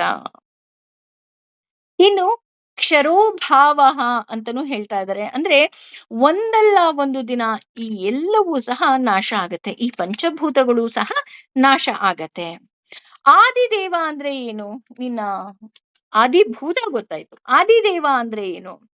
ನಿನ್ನ ಇನ್ನೊಂದು ಪ್ರಶ್ನೆ ಇತ್ತಲ್ಲ, ಆ ಆದಿದೇವ ಅಂತ ಅಂದ್ರೆ ಈ ದೇಹದೊಳಗೆ ಎಲ್ಲವನ್ನ ನಿಯಂತ್ರಿಸುವುದಕ್ಕೋಸ್ಕರ ದೇವತೆಗಳಿದ್ದಾರೆ. ಅವರನ್ನ ತತ್ವಾಭಿಮಾನಿ ದೇವತೆಗಳು ಅಂತ ಹೇಳ್ತಾರೆ. ನಮಗ್ ಗೊತ್ತು, ಜಯಂತ ಕಾಲಿನ ಅಧಿದೇವತೆ, ಆದ್ರೆ ಸೂರ್ಯ ಕಣ್ಣಿನ ಅಧಿದೇವತೆ, ಅಗ್ನಿ ನಾಲಿಗೆಯ ಅಧಿದೇವತೆ. ಈ ರೀತಿ ಒಂದೊಂದು ದೇಹದ ಪಾರ್ಟಿಗೂ ಸಹ ಒಬ್ಬೊಬ್ರು ದೇವತೆಗಳಿದ್ದಾರೆ. ಇವರನ್ನೆಲ್ಲ ಮುಖ್ಯವಾಗಿ ನಿಯಂತ್ರಿಸ್ತಾ ಇರೋರು ಯಾರಪ್ಪ ಅಂದ್ರೆ ಬ್ರಹ್ಮ. ಯಾಕೆ ಅಂದ್ರೆ ಬೆಳಗ್ಗೆ ನಾನು ಎದ್ದ ತಕ್ಷಣ ನನಗ್ ನೆನಪಿರ್ಬೇಕು, ನಾನು ಸೌಮ್ಯ, ನಾನು ಇವ್ರ ಅಮ್ಮ ಇವ್ರ ಹೆಂಡತಿ ಅಂತ ನನಗ್ ನೆನಪಿದ್ರೆ, ಅಥವಾ ನಾನು ಎಲ್ಲಿದ್ದೀನಿ ಅನ್ನೋ ನೆನಪಿದ್ರೆ, ಎಸ್ ನಾನು ಬೇಗ ಎದ್ದೇಳ್ತೀನಿ, ಅಡಿಗೆ ಮಾಡ್ತೀನಿ, ಮಗುನ ಕಾಲೇಜಿಗೆ ಬಿಟ್ಟು ಬರ್ತೀನಿ, ಎಲ್ಲಾ ಕೆಲಸವನ್ನು ನೀಟಾಗಿ ಮಾಡ್ಕೊಂಡು ಹೋಗ್ತೀನಿ. ಬೆಳಿಗ್ಗೆ ಎದ್ದೇಳ್ತಿದ್ದ ಹಾಗೆ ನಿಮಗೆ ನೀವ್ ಯಾರು ಅನ್ನೋದೇ ಒಂದು ಕ್ಷಣ ಮರ್ತು ಹೋಯ್ತು ಅಂತ ಅನ್ಕೊಳ್ಳಿ, ಏನಾಗ್ಬೋದು? ಚಡಪಡಿಕೆ ಆಗೋಗ್ಬಿಡತ್ತಲ್ವಾ? ಇಲ್ಲಿ ಯಾಕೆ ಆ ಮಾತನ್ನ ಹೇಳ್ತಿದ್ದೀನಿ ಅಂದ್ರೆ, ಬ್ರಹ್ಮ ನೆನಪನ್ನ ಕೊಡುವಂತವನು. ಹಾಗೆ ಇಲ್ಲಿ ಎಚ್ಚರ, ನಾವು ಎಚ್ಚರವಾಗಿರ್ತೀವಿ ಅಂದ್ರೆ ನಾನು ಏನ್ ಕೆಲಸ ಮಾಡ್ತಾ ಇದ್ದೀನಿ ಅನ್ನೋ ಜ್ಞಾನ ನನಗಿರುತ್ತೆ. ಆದ್ರಿಂದ ಆ ಮಹಾತತ್ವ ಅಂತ ಇಲ್ಲಿ ಬ್ರಹ್ಮದೇವರನ್ನ ಹೇಳ್ತಾರೆ. ಹಾಗೆ ಎಲ್ಲಾ ಕೆಲಸಗಳು ಮಾಡಬೇಕು ಅಂದ್ರೆ ಮುಖ್ಯವಾಗಿ ಬೇಕಾಗಿರೋದು ಮನಸ್ಸು. ಆ ಮನಸ್ಸಿನ ಹತೋಟಿಯಲ್ಲಿ ಇದ್ದಾಗ, ಮನಸ್ಸು ನನಗೆ ಸಹಕಾರ ಕೊಟ್ಟಾಗ ಮಾತ್ರ ನಾನು ಕೆಲಸ ಮಾಡೋದಿಕ್ಕೆ ಸಾಧ್ಯ. ಮನಸ್ಸು ಸಹಕಾರ ಕೊಡ್ಲಿಲ್ಲ ಅಂದ್ರೆ ಕೆಲಸ ಮಾಡೋದಿಕ್ಕೆ ಆಗೋದಿಲ್ಲ. ಹಾಗಾಗಿ ಈ ಮನಸ್ಸನ್ನ ನಿಯಂತ್ರಣ ಮಾಡ್ತಾ ಇರೋನು ಶೇಷ.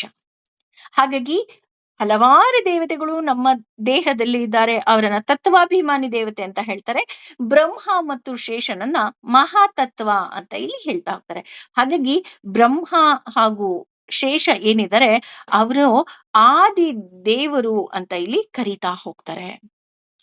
ಏಕೆಂದ್ರೆ ನನಗೆ ನೆನಪಿರಬೇಕು, ಮತ್ತೆ ನನಗೆ ಮನಸ್ಸಿರಬೇಕು ಯಾವುದೇ ಕೆಲಸ ಮಾಡ್ಬೇಕಾದ್ರು. ಹಾಗಾಗಿ ಇವರು ಆದಿದೇವ, ಇವರು ನನ್ನ ಅಧೀನದಲ್ಲಿ ಇದ್ದಾರೆ. ಹಾಗೆ ಎರಡನೇ ಸಾಲಲ್ಲಿ ಹೇಳ್ತಾ ಹೋಗ್ತಾನೆ, ಆದಿ ಯಜ್ಞ ಅಂದ್ರೆ ಏನು ಅಂದ್ರೆ, ಯಾವುದೋ ಒಂದು ದೇಹದಲ್ಲಿ ನಾನೇನ್ ಕುಳಿತಿದ್ದೀನಿ, ನಾನು ಏನು ಮಾಡಬೇಕು ಅನ್ನೋದು ನಾನು ಹೇಳ್ತಾ ಹೋಗ್ತೀನಿ. ಅಂದ್ರೆ ಈಗ ನಾವ್ ಇವತ್ತು ಏನೇನ್ ಕೆಲಸ ಮಾಡ್ಬೇಕು, ಏನ್ ಕರ್ಮ ಮಾಡಬೇಕು, ಕರ್ಮ ಇಸ್ ನಥಿಂಗ್ ಬಟ್ ವರ್ಕ್. ಅದು ಏನ್ ಮಾಡ್ಬೇಕು ಅಂತ ನಾನು ನಿನಗೆ ಹಂತ ಹಂತವಾಗಿ ನಿನ್ನ ಕೈಯಲ್ಲಿ ನಾನು ಮಾಡಿಸ್ತಾ ಹೋಗ್ತಿದ್ದೀನಿ.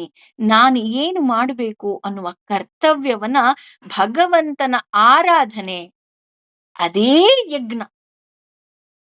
ಯಜ್ಞ ಅಂದ್ರೆ ಯಾವುದೋ ಒಂದ್ ದೇವಸ್ಥಾನಕ್ಕೆ ಹೋಗೋದು, ಹೋಮ ಮಾಡ್ಸೋದು ಅಲ್ಲ. ನಾನಿವತ್ತು ನನ್ನ ಕರ್ತವ್ಯವ, ಭಗವಂತ ಏನೇನೆಲ್ಲ ಕೊಟ್ಟಿದ್ದಾನೆ ಅದನ್ನು ಮಾಡ್ತಾ ಇದ್ದೀನಲ್ವಾ, ಆಸ್ ಎ ಮದರ್, ಅಮ್ಮನಾಗಿ ನನ್ನ ಮಗುವನ್ನ ಚೆನ್ನಾಗಿ ಸಾಕ್ತಾ ಇದ್ದೀನ, ನಾನು ಯಜ್ಞ ಮಾಡ್ದ ಹಾಗೆ.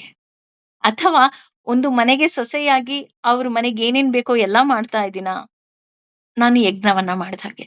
ಕೊನೆ ಪಕ್ಷ ಇವಾಗೆಲ್ಲ ಒಟ್ಟು ಕುಟುಂಬ ಹೋಗಿ ಪುಟ್ಟ ಕುಟುಂಬ ಆಗೋಗಿದೆ, ನನ್ನ ಗಂಡನಿಗೆ ನಾನು ಖುಷಿಯಾಗಿ ನೋಡ್ಕೊಳ್ತಾ ಇದ್ದೀನ, ಅದು ಯಜ್ಞ. ಹಾಗಾಗಿ ಇಲ್ಲಿ ಯಾವ ದೇವರು, ಹಾಗಿದ್ರೆ ನೀನ್ ಯಜ್ಞ ಅಂತ ಹೇಳ್ತಿದ್ಯಲ್ಲ, ನಾನು ಯಾವ ದೇವ್ರನ್ನ ಕುರಿತು ಯಜ್ಞವನ್ನ ಮಾಡ್ಬೇಕು? ಉಡುಪಿಯಲ್ಲಿರೋ ಕೃಷ್ಣಂಗ, ಅಥವಾ ಪಂಡರಾಪುರದಲ್ಲಿರೋ ಪಾಂಡುರಂಗಂಗ, ಅಥವಾ ಪುರಿ ಜಗನ್ನಾಥಂಗ? ಯಾರಿಗಪ್ಪ ಪೂಜೆ ಮಾಡ್ಬೇಕು? ಯಾರನ್ನ ಕುರಿತು ನಾನು ಯಜ್ಞ ಮಾಡ್ಬೇಕು? ಅದಕ್ಕೆ ಮೂರನೇ ನೆಕ್ಸ್ಟ್ ಲೈನ್ ಅಲ್ಲಿ ಹೇಳ್ತಾ ಇದ್ದಾನೆ, ಆದಿ ಯಜ್ಞೋಹ ಮೇ ವ್ರತಾಹ. ಅಂದ್ರೆ ಈ ದೇಹದಲ್ಲಿ, ಈ ದೇವತೆಗಳು ನಿನ್ನ ದೇಹದಲ್ಲಿ ಇದ್ದಾರೆ, ನಿನ್ನ ದೇಹದಲ್ಲಿ ಇರುವ ಭಗವಂತನನ್ನ ನೀನು ಆರಾಧಿಸು. ನೀನ್ ಎಲ್ಲೋ ಹೋಗಿ ದೇವ್ರನ್ನ ಹುಡುಕಬೇಡ, ನಿನ್ನ ದೇಹದಲ್ಲಿ ಸಾಕಷ್ಟು ದೇವರುಗಳಿದ್ದಾರೆ. ಅಷ್ಟೇ ಅಲ್ಲದೆ ಈ ದೇಹಕ್ಕೆ ಉಸಿರು ಕೊಟ್ಟವನು ನಾನು. ಹಾಗಾಗಿ ನಿನ್ನ ದೇಹದಲ್ಲಿರುವ ನನ್ನನ್ನ ಆರಾಧಿಸು. ಅಂದ್ರೆ ಇಲ್ಲಿಗೆ ಅರ್ಥ, ಪ್ರತಿಯೊಬ್ಬರಿಗೂ ಒಬ್ಬೊಬ್ಬ ದೇವ ಇದ್ದಾನೆ. ಅವ್ರು ಯಾರು? ನಿಮ್ಮ ದೇಹದಲ್ಲಿರುವ ನಿಮ್ಮ ಆತ್ಮ, ಅವನನ್ನ ಆರಾಧಿಸ್ಬೇಕು. ಯಜ್ಞ ಇಸ್ ನಥಿಂಗ್ ಬಟ್ ನಿಮ್ಮ ದೇಹಕ್ಕೆ ಹಾಕುವಂತಹ ಆಹಾರ. ಹಾಗಾಗಿ ನಿನ್ನ ದೇಹದಲ್ಲಿ ಇರುವ ಭಗವಂತ ನಿನ್ನ ದೇವರು. ನಾವ್ ಹೇಳ್ತೀವಲ್ಲ, ನಿಮ್ ಮನೆ ದೇವ್ರು ಯಾವ್ದ್ರಿ ಅಂದ್ರೆ ಯಾವ್ಯಾವ್ದೋ ಹೆಸರು ಹೇಳ್ತೀವಲ್ವಾ? ಹಾಗಾಗಿ ಇಲ್ಲಿ ನಿನ್ನ ದೇಹದಲ್ಲಿರುವ ಭಗವಂತನೇ ನಿನಗೆ ದೇವ್ರು. ಅಷ್ಟೇ ಅಲ್ಲ, ದೇಹವನ್ನ ಧರಿಸಿರುವವನು ಶೇಷನಾದರೆ ಅದಕ್ಕೆ ನಿನಗೆ ಈ ವಿಷಯವನ್ನ ಹೇಳ್ತಾ ಇದ್ದೀನಿ. ಅಂದ್ರೆ ಈ ದೇ ಆ ಈ ಇಡೀ ಪ್ರಪಂಚವನ್ನ ಶೇಷ ಧರಿಸಿದ್ದಾನೆ ಅಂತ ಹೇಳ್ತಾರೆ. ಹಾಗೆ ಆ ಶೇಷ ನನ್ನ ಮನಸ್ಸನ್ನ ಧರಿಸಿದ್ದಾನೆ. ಅಷ್ಟೇ ಅಲ್ಲದೆ ನೀನು ಈ ದೇಹವನ್ನ ಧರಿಸಿರುವ ಶ್ರೇಷ್ಠರಲ್ಲಿ ಶ್ರೇಷ್ಠನಾಗಿ ಅರ್ಜುನ ನೀನಿದ್ಯಾ. ಹಾಗಾಗಿ ಈ ಎಲ್ಲ ವಿಷಯಗಳನ್ನ ಅರ್ಜುನ ನಿನಗೆ ಹೇಳ್ತಾ ಇದ್ದೀನಿ. ದೇಹ ಯಾಕೆ ಬಂದಿದೆ, ಅದನ್ನ ಹೇಗ್ ಬಳಸ್ಬೇಕು, ಅದನ್ನ ಮೊದಲು ನಾವು ತಿಳಿಬೇಕು. ನಾವ್ ಹೇಳಿದ್ವಲ್ಲ, ನಾವು ಇಷ್ಟು ದಿನ ತುಂಬಾ ಟೈಮ್ ನಾವು ವೇಸ್ಟ್ ಮಾಡ್ಬಿಟ್ಟಿದೀವಿ ಅಂತ ಅನ್ಕೊಂತೀನಿ. ಆದ್ರೆ ಮುಂದಿನ ದಿನಗಳಲ್ಲಾದ್ರೂ ಸಹ ಭಗವಂತ ನಮಗೆ ಸರಿಯಾದ ಧರ್ಮ ಕಾರ್ಯವನ್ನ ಹಾಗೂ ಸರಿಯಾಗಿ ಭಗವಂತನ ಬಗ್ಗೆ ತಿಳಿದುಕೊಳ್ಳುವಂತಹ ಜ್ಞಾನ ಭಗವಂತ ಕೊಡ್ಲಿ. ಏಕೆಂದ್ರೆ ಇಲ್ಲಿ ಭಗವಂತನೇ ಹೇಳ್ತಾ ಇದ್ದಾನೆ, ದೇಹದಲ್ಲಿ ದೇಹವನ್ನ ಧರಿಸಿರುವ ಶ್ರೇಷ್ಠ ನೀನೇ ಆಗಿದೀಯಾ ಅಂತ.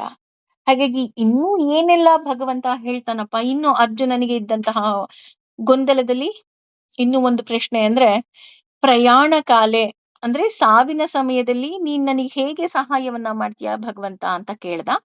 ಆ ಸಾವಿನ ಕಾಲದಲ್ಲಿ ಏನು ನಮಗೆ ಉಪದೇಶವನ್ನ ಕೊಡ್ತಾನೆ ಭಗವಂತ ಅಂತ ಮುಂದೆ ನೋಡೋಣ. ಸದ್ಯಕ್ಕೆ ಇವತ್ತು ಯಜ್ಞ ಅಂದ್ರೆ ಏನು, ಅದರಲ್ಲೂ ಆದಿ ಯಜ್ಞ ಅಂದ್ರೆ ಏನು, ಅಷ್ಟೇ ಅಲ್ಲದೆ ಆ ಬ್ರಹ್ಮ ಅಂದ್ರೆ ಏನು, ಅದಕ್ಕೆ ತಕ್ಕ ಹಾಗೆ ಸ್ವಭಾವ ಅಂದ್ರೆ ಏನು, ಆಧ್ಯಾತ್ಮ ಅಂದ್ರೆ ಏನು, ಈ ರೀತಿ ಸಾಕಷ್ಟು ವಿಷಯಗಳನ್ನ ಅರ್ಜುನನಿಗೆ ಇದ್ದಂತಹ ಗೊಂದಲಗಳ ಮೂಲಕ ಭಗವಂತ ನಮಗೂ ನಿವಾರಿಸಿದಾನೆ ಅಂತ ಅನ್ಕೊಳ್ಳೋಣ.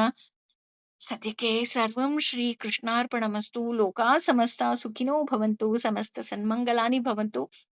ಭಗವಂತ ನಮ್ಮ ಕೈಲಿ ಎಷ್ಟು ಧರ್ಮ ಕಾರ್ಯ ಮಾಡಕ್ಕಾಗುತ್ತೋ ಅಷ್ಟೂ ಧರ್ಮ ಕಾರ್ಯವನ್ನ ಮಾಡಿಸು ತಂದೆ ಅಂತ ಹೇಳಿ ಅವನಿಗೆ ಶರಣಾಗಣ. ಸರ್ವಂ ಶ್ರೀ ಕೃಷ್ಣಾರ್ಪಣಮಸ್ತು.